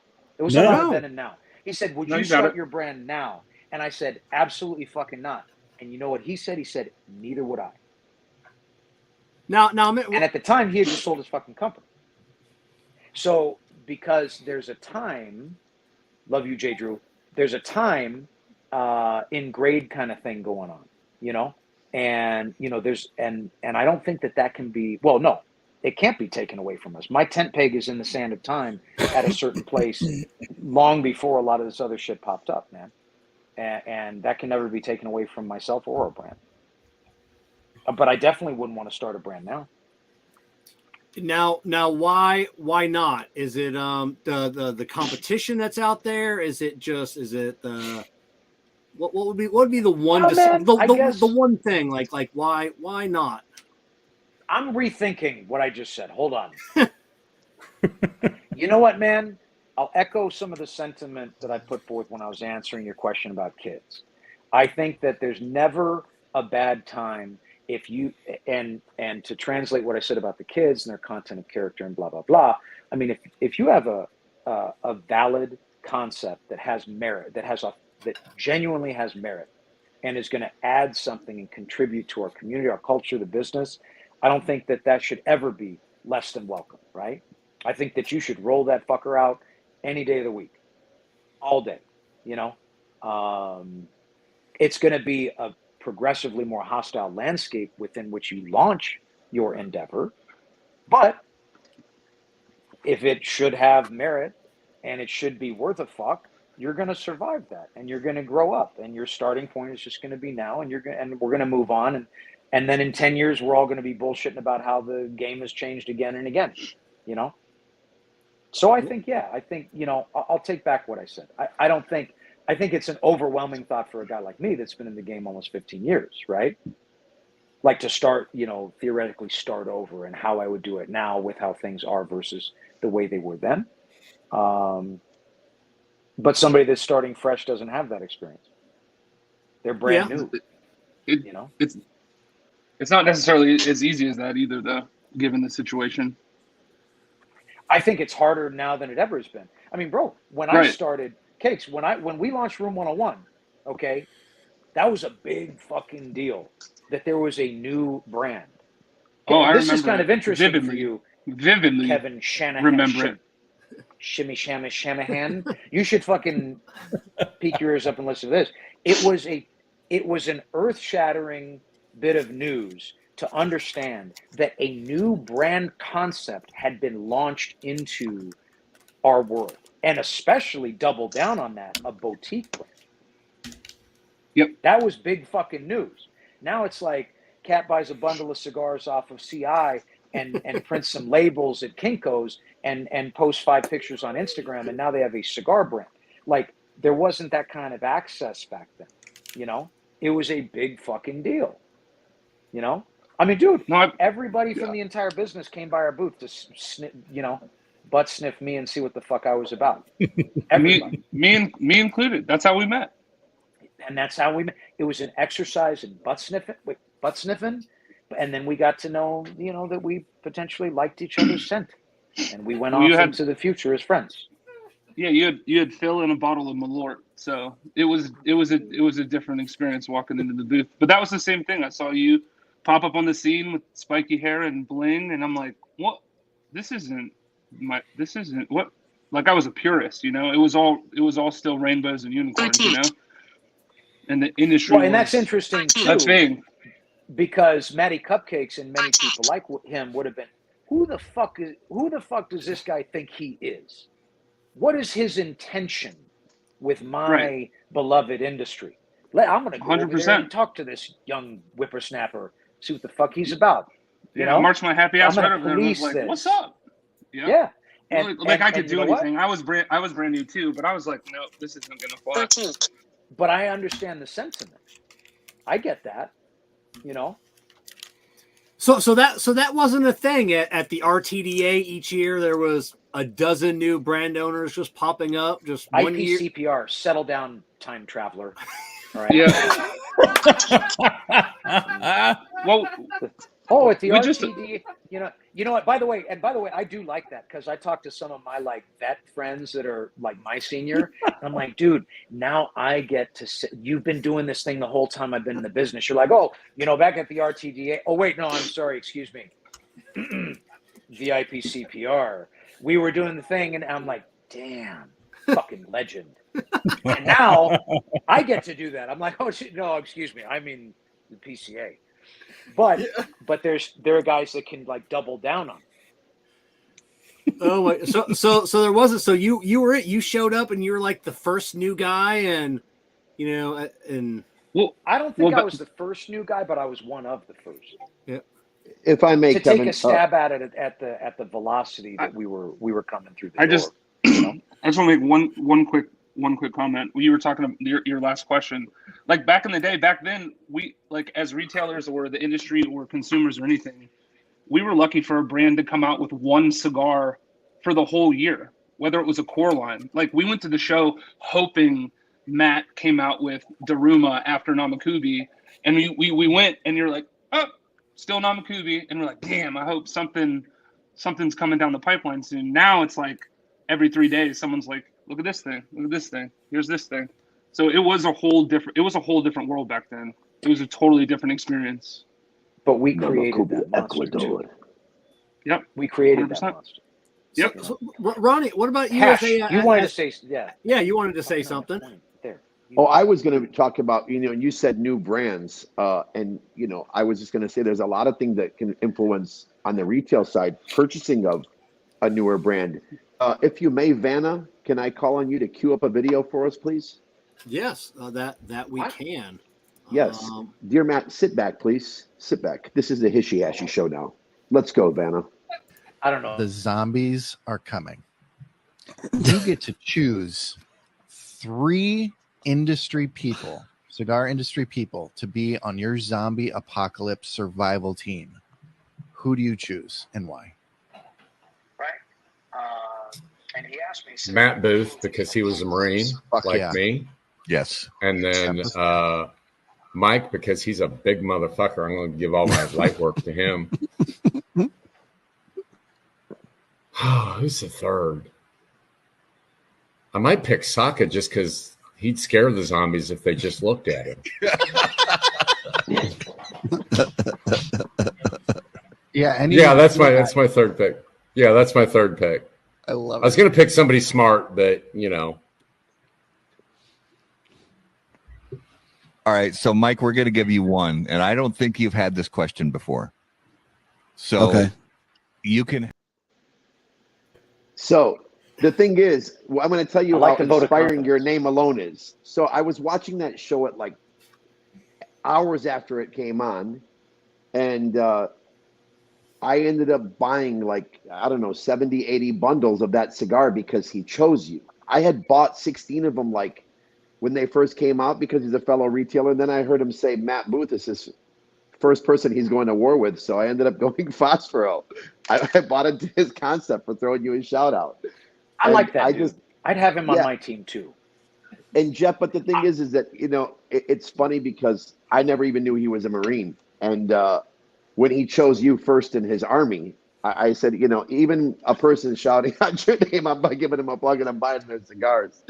And it came out a great cigar. But it's funny, Matt. I think that there's a lot of people in the industry when it comes to you and your packaging, not your package. It's personal to one person in life. Your packaging. You like it. Your packaging has been one thing that I think that sets you apart from everybody on the shelf, right? And then as this evolution happened, as a retailer, when you look at your shelf and you say, you know what, I only want one Room 101. I don't want the knockoff. I don't want the generic alternative. I want real Frosted Flakes, Uncle Lee. I don't want the white box with black lettering that has the faux foo.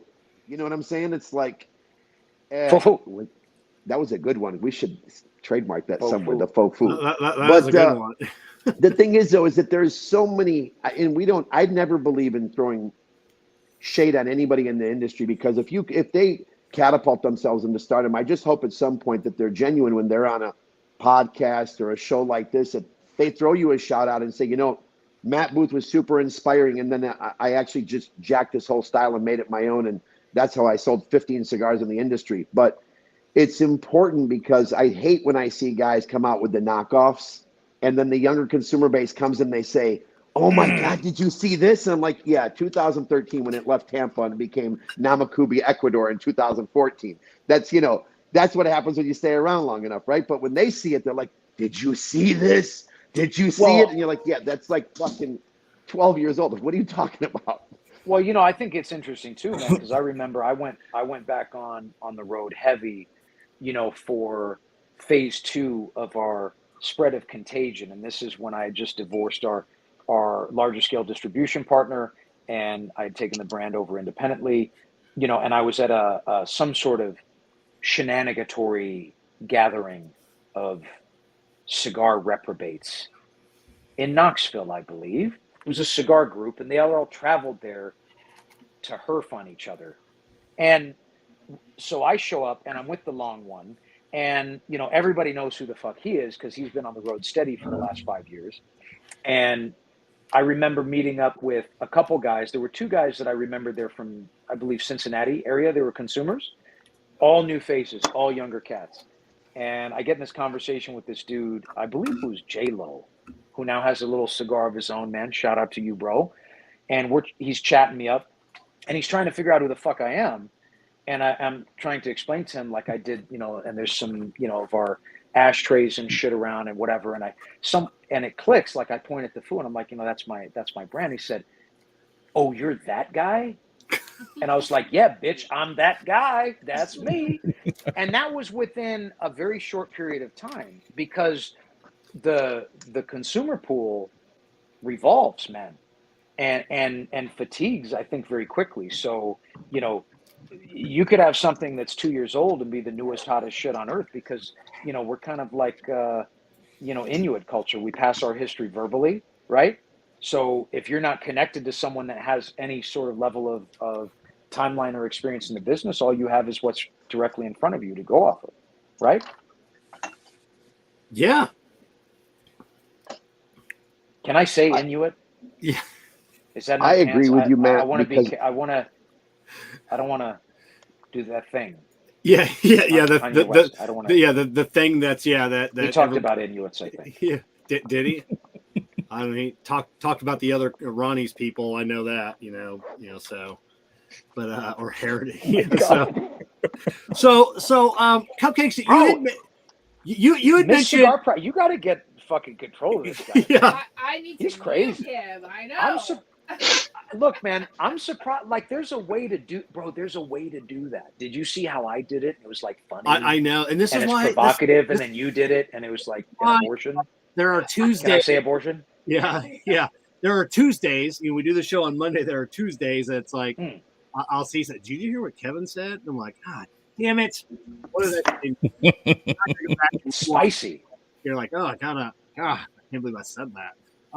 It's okay. You're doing fine. You're like going to the show. Yeah, but at least you're consistent. I am about consistent. Putting your foot in your mouth. It is, because I think it's getting to the point now, and people are like, we look at it, Jess. Yeah, just like that's just Kevin, and I'm like, oh, sweet, it's at least it's just Kevin. I'm like, oh, sweet, they'll just sweep this one under the rug again, and it won't come back and bite me in the ass. Cupcakes, you had mentioned that going to the show hoping for one new cigar line. Now you go to the show, and Ronnie, same question. You go to the show, and it's like now every manufacturer has 12 new lines, 3 new cores.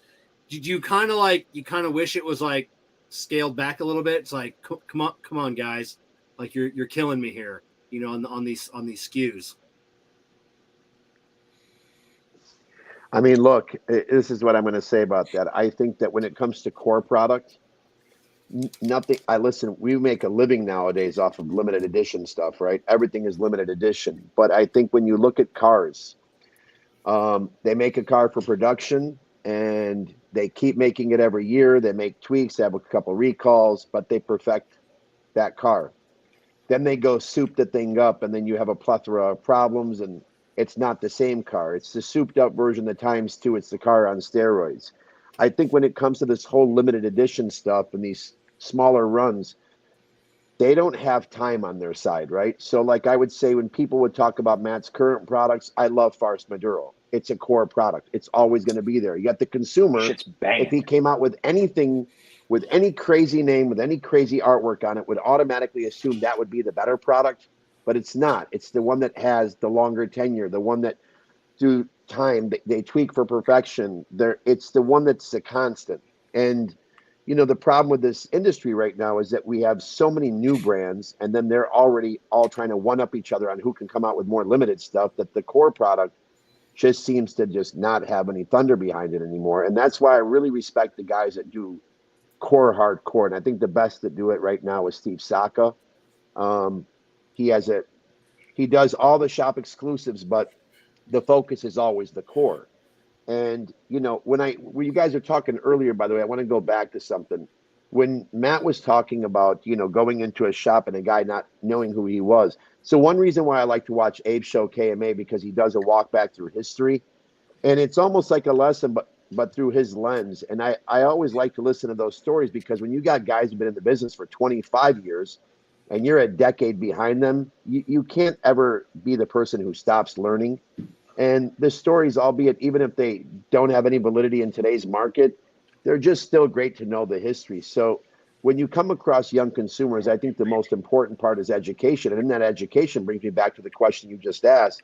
You have to educate the consumer to let them know that core is where these brands make their money. Core is where these people make their names, not limited editions. Limited editions just to keep your attention. So I think that going to the show, it's haunting at times, because every new brand is coming out with all their new stuff, and yet they still want you to be faithful to the core. There's not enough shelf space. You need Disney World right now to carry every cigar brand. It's too tough.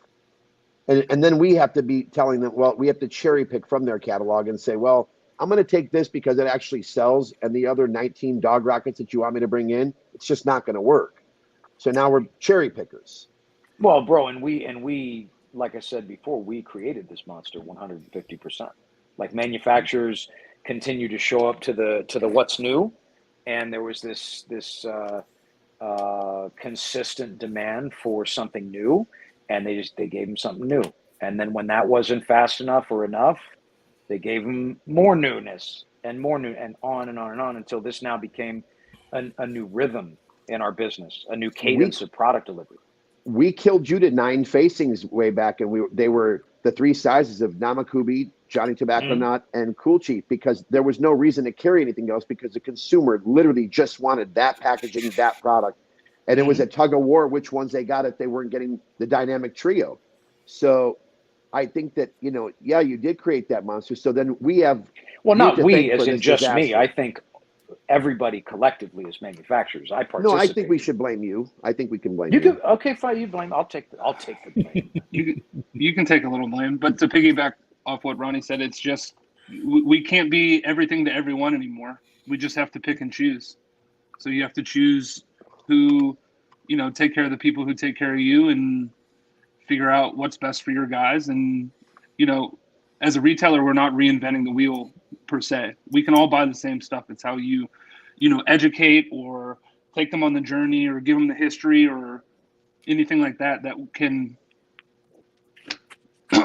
like focus them into core product, or not always just focusing on being what's the next best cigar, or like what's the new limited edition, or what allows you to post on Instagram and say like nana nana boo boo, I have cool shit and you don't. It's hard to nana boo boo. Exactly. Nope. Now, Matt, what is your driving force? And I can't speak for anybody else, but you're here. What's your driving force on the limited editions or the one-offs? Is it you wanting to get another cigar to the industry so you have an LE, or is now there's just so much tobacco out there? There's your playground is so much bigger than it ever has been. You just want to. It's getting these cigars out for your own pleasure. It's like, oh man, I found this. I want to get this one out there. We can do this. Or is your driving force like, hey, like I said, I've got to get. I haven't come out with a cigar in 3 months. I've got to produce something, or people will forget me. Well, no, as it applies to how we're rolling out Room 101. I mean, there are still holes in our portfolio, right? That we need to fill. Right. We need to have, for example, a larger ring gauge offering. And there are other things beyond that we need to stabilize core foundation. Right. The brand is bigger than its offering currently is. So we're growing into our own shoes, basically. Right. And in terms of the limited edition stuff, I mean, when you want to have a lot of fun, instead of having to focus on, hey, how can I develop this product and tailor this product to stand up to a long-term consistent core line, cadence of production, you can create something a bit more fanciful, right? Not that what we make as core line offering is not fanciful and erotic. It is, but you can create something where you have one less boundary around you in terms of how you're developing the product. I just have a lot of fun making shit, man. Whether it's working with the guys at the factory to develop the blend composition, or how I'm going to dress that and unfurl it upon the world, right? As a fully baked product.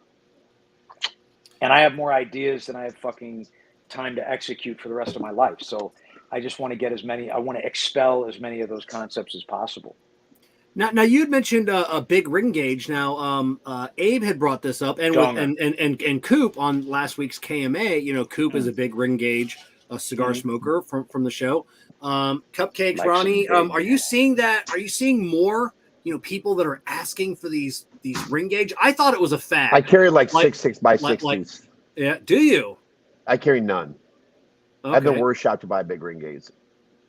So your shop is, I mean, it has its own. There are shops that don't need to carry stuff like that, right? And yours is one of them. Yours is a more boutique focused shop. Yeah, I mean, it's one of those things, though. They've done well with us, but they're the same ones that do well. So those I always say that with the 6x60 smoker, whenever I put a new 6x60 out, the other one dies and the new one just starts up. But my traditional everyday smokers, they buy the blend that they like. They don't buy the next big ring gauge. And I've seen some there's 7x70, 8x80, 9x9. There's a 10x100 in market right now. So I can't cater to that kind of crowd because I don't know how to talk that tobacco. Yeah, but there's a market for. I mean, if we're sure, there's a we're in the market for cigar it. business, we're not in the cigar hobby, right? And so, as a Right. manufacturer, like there is a demand for that. Yeah. You know, No doubt. And just like when I started in the business, it was all the talk. Like we were developing the first series, and everyone was telling me, like, well, you know, we have it's published now, man. We have to include a 6x60. That's kind of Oh, a no demand, doubt. There's a demand now, for it, right? There's And a so demand now that's for it. 7x70 too, right? Sure, absolutely. I'm just saying for us, it's just never been a thing. Guys aren't hunting for that with me. Mm-hmm. So what about Havana House? Is that a your location versus all of them? Is that something that you're seeing? You know that the people are coming in. Where are the big ring gauges at? No, not necessarily. But we also cater to the more specific items. I mean, obviously, I have a bunch of 660s because it's big in Ohio. But over 60, it's not very many. Maybe 2 cigars total. But it's the same adage as Booth alluded to before, is that I'd rather have them, and if somebody comes in for one, not lose a sale walking out of the door. I'd rather sell the cigar. So we have a little bit of all of it. It's just not very many over 60, period. Well, dude, and when somebody's smoking 7x70 or above, they're not smoking the cigar; they're smoking the size, right? That's how they're consuming. 100%. They're more Matt, that's connected exactly to- what I was just saying. Yeah. Whatever I have in 660, if I bring it like when Robert came out with Long Live the King Maduro, the guys jump from the regular Long Live the King to the Maduro. And, it's the Blind Man's Bluff. I carry all those in the 660, but those guys are literally smoking that band, that brand. If he comes out with another 60, they're just leaving the Habano, going to the Maduro. They left the Habano to go to the Connecticut. It's just they're 660 smokers. They're not blend smokers. Yeah. No, I get that. Cy Schmeckel. That's all I got. What's your second question? Oh my God. He Have we left. hit the second question yet? He just fucking bounced. He did. He just The left. Metamucil moment. It hit him. That's why It you do it was. at night so that you. I might have to bounce. in the I morning. might have to bounce soon. But I have a question for you, Booth. During your blend session for Namakubi in Honduras, have you ever been accused of gun running between Nicaragua and Honduras? I'm just Man, curious. I don't know why everybody's asking me these questions when the shit's recorded. I would. We can talk about that later. Unbelievable. What happens in Honduras stays in Honduras. Okay. Unless you bring it back. Never again. Never again. Oh Jesus. Yeah. A soft yes. So Matt, how much time are you spending in the factories now that you've got a huge paycheck? Don't talk about the money, bitch. It's you're not shopping at the Quick Mart anymore. You're shopping at the Walmart Supercenter. Yeah, he was never a Quick Mart shopper. No, he never was. Tobacco tenure. I'll be in the factory the same amount, man. I have to maintain direction, man. I have to maintain authenticity for this brand and make sure that it's carried through from factory to market here with the same voice it always has been. I'll be down there in the next month or two for sure, and consistently so after that. Now, working on your own stuff, or because I know you did the reblend of the Sancho Panza. Are you going to be tackling more projects like that? Yeah, I mean, currently I have some projects on my own to take care of, but I mean, I'm always down to party. They brought him to resurrect the dead. So that was with the Sancho Panza? I say resuscitate, not resuscitate. He's the CPR for them. All right, Ronnie, do you carry that cigar? What are your thoughts on that new one, or the Matt's touch on it? Interesting. He and I talked about that today because I actually had a lot of consumers talking to me about Sancho Panza, and they haven't said that name since I opened up the shop. Shit's good, bro. Yeah, cupcakes. You've been hearing more about that. They changed the branding, changed the cigar. people start talking about the brand again. 100%. Yeah, I would like to And get I some. drug my fucking nutsack across every box. Oh my god! Flavor enhancer. Flavor enhancer. Whoa, that was really built up, man. I'm sorry. That's it.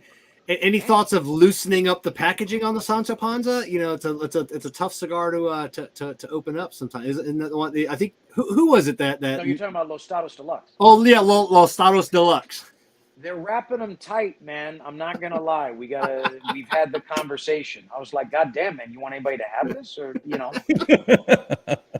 But that's So, the whole concept. you know. You have to take LSD to open the box. Yes. Well, Is that- I mean, we're not going to say it's required, but you know, it can be It's optional. enhancing to your experience. Yes. But with many things, I mean, with watching your carpet, Next time at your or factory, swimming on top of your lawn. I'll have to have you send me a couple of like the bands and the packaging before they roll it, just so I could put that on social media. I have the only untorn package from be like, how did you do that? And see, that's the whole point, bro, is that it must not be torn so that it can become a keepsake. And this is, you know, but hey, man, look, if that's you know, one of our biggest challenges, we're in really good shape, you know? I'm going to need you when you come to Detroit. We're going to take you to the barber, man. This is starting to become something different for me. As you wish. Yeah, it's time, man. We're going to have to resurrect the booth of old. You know, you're now in the richest of lands. We're going to have to get you back to looking posh again, man. This Gandalf booth just ran its course. I want artisanal lotions. I want a high fade slammed back. Yeah, and I know. Even though just Kevin disagrees, I'll cut off my fucking goatee. No. Nobody's gonna know what's so gonna far. happen. No, don't go. We're not. Yeah. You're not exactly. You're not exactly Marine Matt right now. You're not Marine Matt anymore. That Hunko Bungo guy is gone. We got to bring back and resurrect the booth of like 5-6 years ago. This one? No. Oh no. Yes. The booth that was on the what was weren't you on the cover of Cigar Aficionado with John Huber, JD? I know John Huber was Cigar Press. Okay, yeah. In John's office, he's got that framed photo of all you young, cool, man. I keep young telling cats. you, we need to do a 10 years later. I mean, we're already past 10 years, man. They need to do a Where Are They Now? I think it would be super interesting. They do just recreate that exact same photo. You know how? I mean, a little bit more provocatively, obviously. Well, yeah. Like all of us in a hot tub. This is the Matt Booth that we need back. Oh, that's a good pick. I remember that pick. It's one that when I googled your name, it had. Why are we doing this? Yeah. No, go ahead. You can do it. It's fine. This is a bad picture. Damn. I need to get with your wife. We need like a teenager booth. We need those photos. We need the progression.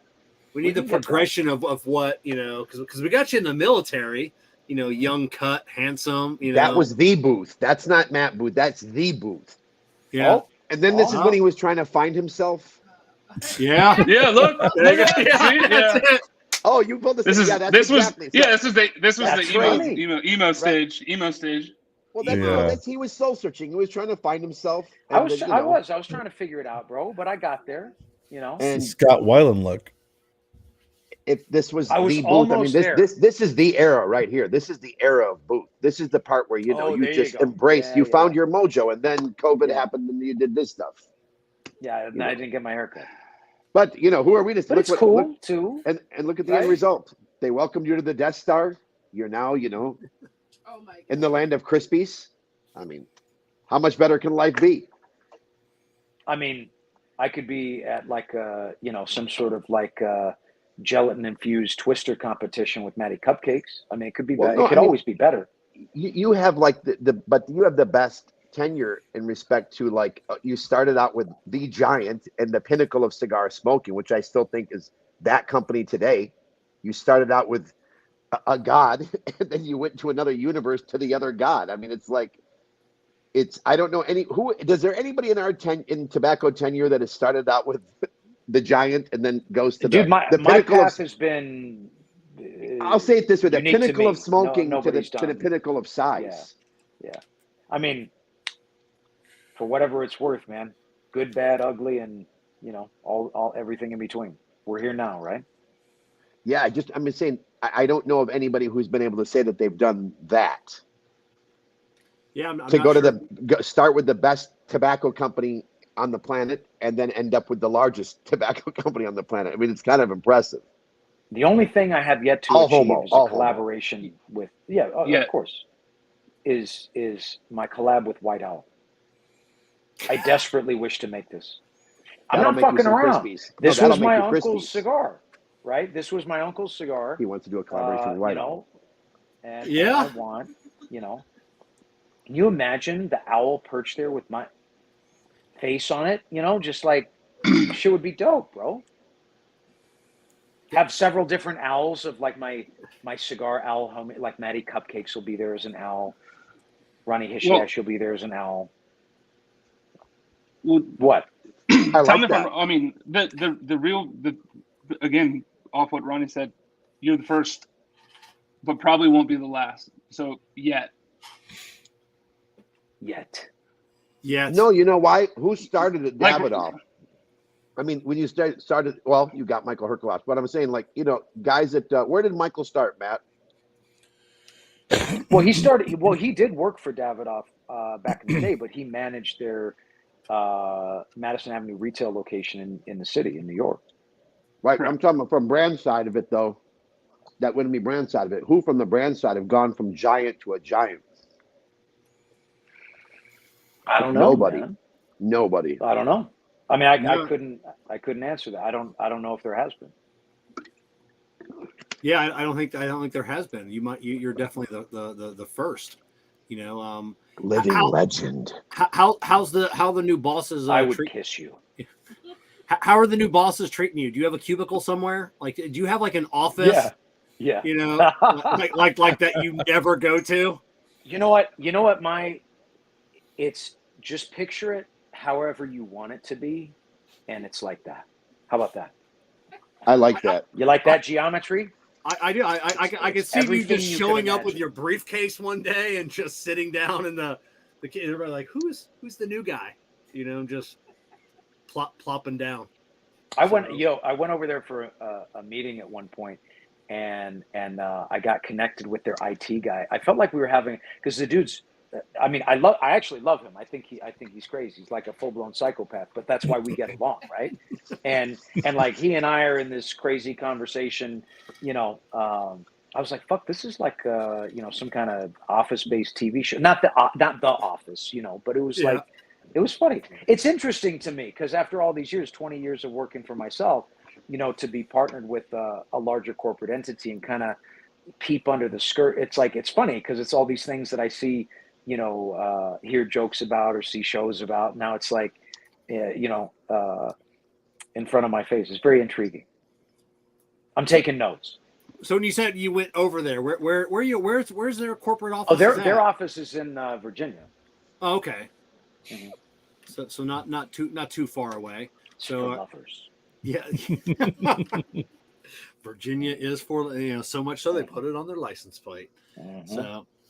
So how often are you commanded to the offices on occasion? Do you ever, or they just leave you alone? Like, you're just, I mean, I went, you're kind of like Milton from The Office Space. You're in the basement, you got your stapler, it's just like, I am. Yeah. Yeah. I actually, there's an orange plastic little Tykes desk that they have in Justin Andrews' office that I sit at when I report in. No, man. I mean, I got to say this, man. For a huge company, they really intuitively have given me, a platform and an environment to operate the way I always do. So, I deliver from the shadows and withdraw back into my lair. So how quick is the decision-making process on anything now versus before? When you own your own company, you're down at the factory, you want to, you deal this, you're like, yeah, I'll take that. I'll take that. Let's do that. Is there any type of like corporate structure now? It's like, oh, hey, I would like that, but let me do you have to check in? Let me see if the bean counters will approve this. Is there any type of not just really. Not just tobacco, Not just really. anything? No, not really, man. He's an They- artist. They don't bother artists. I hate to spoil it for you, but no, man. So not they really. just dumped a truckload of money in your driveway and then just let you do it. It's tacky. Don't talk about the money, man. Billions. Oh, He's going to make a guest appearance on Axe Capital. Yeah. Billions. So Kerr, anything else? We're at the I can't believe we're at the 2-hour mark already. This has been I wouldn't even know what I could add to this right now, Matt. Yeah. Or I can be honest. Most of the viewers want 2 hours of their life back if they even lasted 5 minutes. this is 2 hours of your life force you will never get back, but thank you. I greatly appreciate it. And I'll be back on again to suck more of your life force from you should you choose to afford it to us. Can we say hi to Jessica real quick? Because I haven't seen her yet, and I don't even come to your show to see your face for nothing. I was disgusted at that terrible barber that barely took off an inch off of your face. It was like 5 inches. Like 5 inches. Just because you can't grow facial hair. You need to just go to that Rip Yellowstone look and get rid of this thing. It's killing me, man. It's killing me. Is that Pops in the background? No, that's my wife in the background, actually. Oh, is she so far back there? Hey, Allie. So, before we let you go, how's Pops doing after the accident?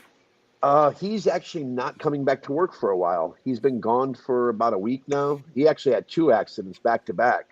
Both not his fault. And then he got the Rona.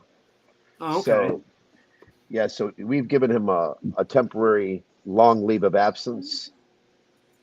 Oh, he had 2 car accidents. He had another car accident. And he fell, and then he also got Corona. So he's had, they say 3's a charm. Well, he's hit quads. Yeah, all in like 10 days. So we're going to just leave Pops be for a little bit, change his mojo. So is Allie in the shop with you now? Or No, Allie's at home with the baby. No, I got a guy, Brian, who helps me out. And Kara comes in and helps out. But it's been kind of boring without him there. I'm sorry. He's at... No. It's just it's interesting. Matthew's saying hello to you. Yeah. There's everybody knows Pops is the pulse of the shop.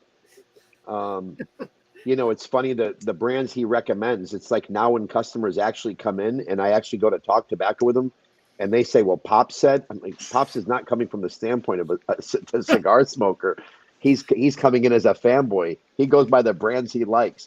He calls Big Man section a Saka section. He points to his son section as Henderson section. Everything goes to Robert section. I mean, it's like he's got 3 brands he pushes. So now that actually customers come in and I actually have to talk tobacco to them, I think they think I'm duping them. Do you ever get the like someone will buy like 5 and you'll give them a price like, oh hey, Pops always gives me like 50% off. If I no, it's the act. I give the customers deals. He doesn't. He just sticks to the register because he's petrified. Oh my God. He's actually sold, customers will dupe him when I'm not there. I remember a guy went into the humidor one day and he said, oh, I have to grab this box from up top here. And it was Romacraft just came out with Black Irish. And that was on the shelf for multiple box buyers to be able to get a box.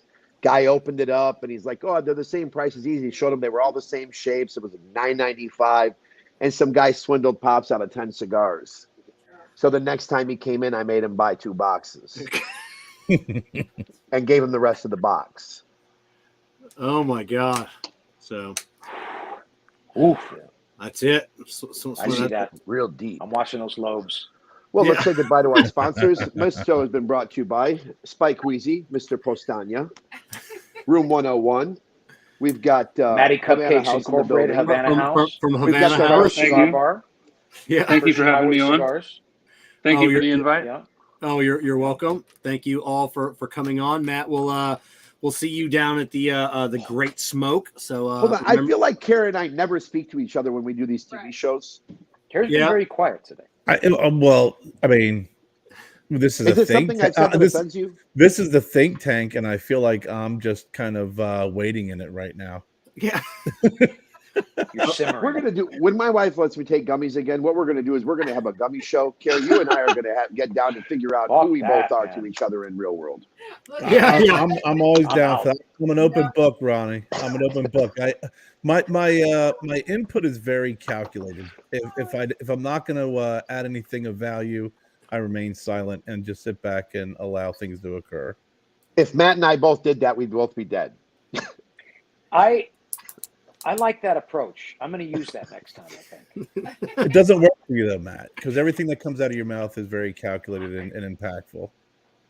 So, I would argue that point, but I'm going to let it go. Customer comes up to Matt. You're the man. Customer comes to Matt. You. Can you tell me about the wrapper binder filler of your cigar? And Matthew looks at them and starts talking about the mouth sockets, knowing very well he can speak tobacco. That's the part that kills me. Well, fucking A. It's like, but it's not all about that. It's about, having a good time. I will pleasure your mouth socket. I will pleasure your mouth socket. That's a buy. That's a strong buy. Living in your mouth pipe since 2009. The new catchphrase we'll see on the website. Illusione goes deep in your mind. We go deep in your. No. I don't want to get in trouble. Kick us off the show, please. Just kick us off. Yeah. Okay. Thank you for having us. All right, boys. Thank you very much. For tuning in. Matty, good seeing you, brother. Kerr, good seeing you. Kevin, Jess, Kev. Goodbye. Shadow Army. Matthew, I will see you in the future. Nice to meet you, Ronnie. All right. Take care, brother. Thanks, guys. See you guys. All right. It was a good show as always. And let's hear for your first show back from break. It was good.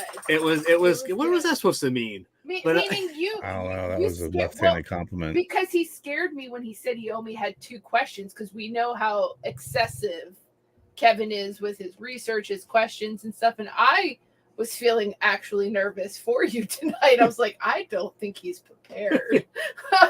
I'm as prepared as I could be for the show with our amazing guest. But before we move on,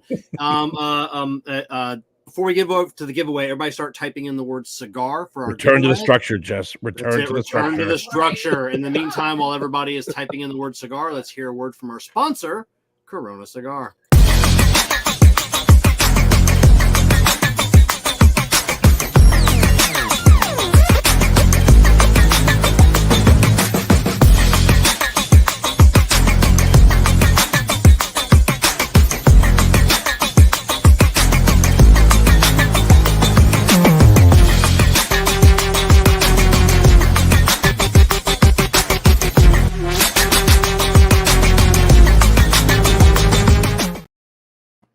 All right, so next week let's turn down the volume of these videos.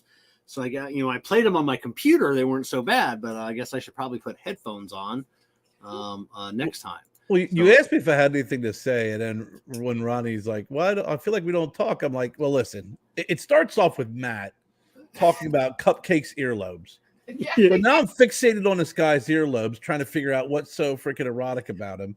Matt's talking about, because he's Matt, I mean, just it is what it is. And then Ronnie does a 10-minute freaking roasted tirade on a cheeseburger. Where do I come in on any of this? What am I going to add to the show that's going to be of any value when Ronnie's visibly angry that he didn't get to eat his cheeseburger? Oh my god! And it was like I almost felt bad. Like, listen, everybody, can you just come back? We're gonna hit pause in 15 minutes because this man really needs his cheeseburger, and I still need to find out what's so erotic about this guy's earlobes. Yeah, I'll have to get a closer up screenshot and zoom in real close. He's got some pretty cool chops going on. Yeah, and the one thing that that everybody can take out of this show, Metamucil is good. It helps. Again, Kerr can't add to that because he doesn't take that. Yeah, all the great medicinal and freaking health benefits and all that crap. If I took Metamucil, I would have to have someone come into the studio, and my chair would be a toilet. No, it doesn't work that way. Like your body gets used to it after a week. All right, it does. No. You need to pick a. Okay, let's pick. let's pick a winner for Everybody the type in Metamucil. the Amendola Amendola Family Cigars Tapping Ash and Taking Names giveaway.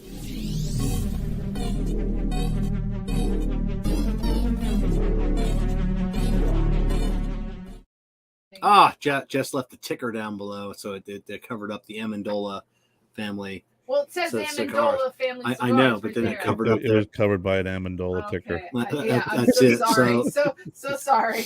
So let's share share the screen here, and it was a hell of a show here. Let me I forgot how to do this. Let me go. All right, here we go.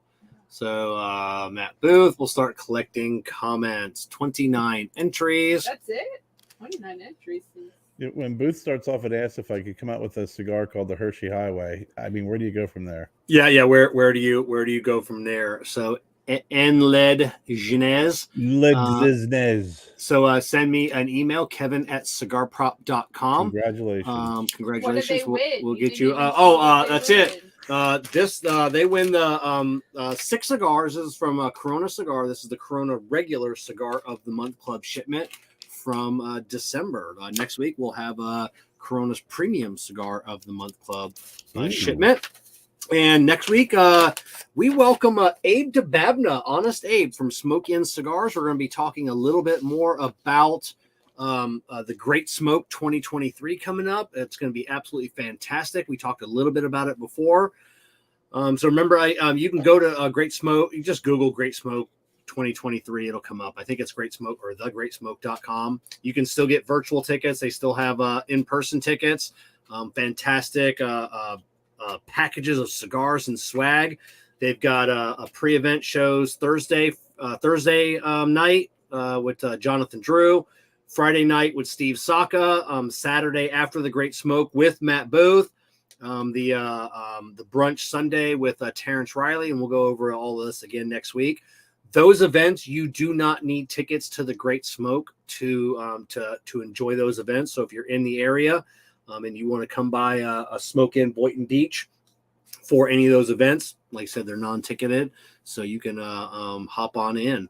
Make sure you're following Cigar Prop, producer Jessica, Kerr Viajante of Stogie Road Cigars, Matt Booth, all of our fine sponsors. All of the links are in the social media, or all the social media links are in the video description, so you don't have to remember anything. And yeah, it's great to be back. I'll work on the sound during the week so everything's not quite so loud. Once again, thank you to our sponsors for making this happen each and every week. Thank you for taking this ride with us in 2023. JC Newman Cigars, CigarMedics, Amendola Cigars. We are the muscle. Veritas Cigars, Illusione Cigars, deep in flavor, deep in your mind. K by Karen Berger Cigars, Corona Cigar, and of course, Drew Estate and Experience Acid. Kerr, leave us with some parting thoughts for our first show of the new year. I don't even know what to say. You know, I always say life is short, find a buddy and smoke a cigar, but life is short. Try something new. We were talking tonight about boutique cigars. We're talking about newer cigars and all the different cigars in the market. Do your research and try something new. Try something new. If you don't like Metamucil, I also take Benefiber. So if you're on Metamucil kick, you can try something new and go with Benefiber. When life binds you up, try drink Metamucil. That's it. All right, everybody. We'll see you next week.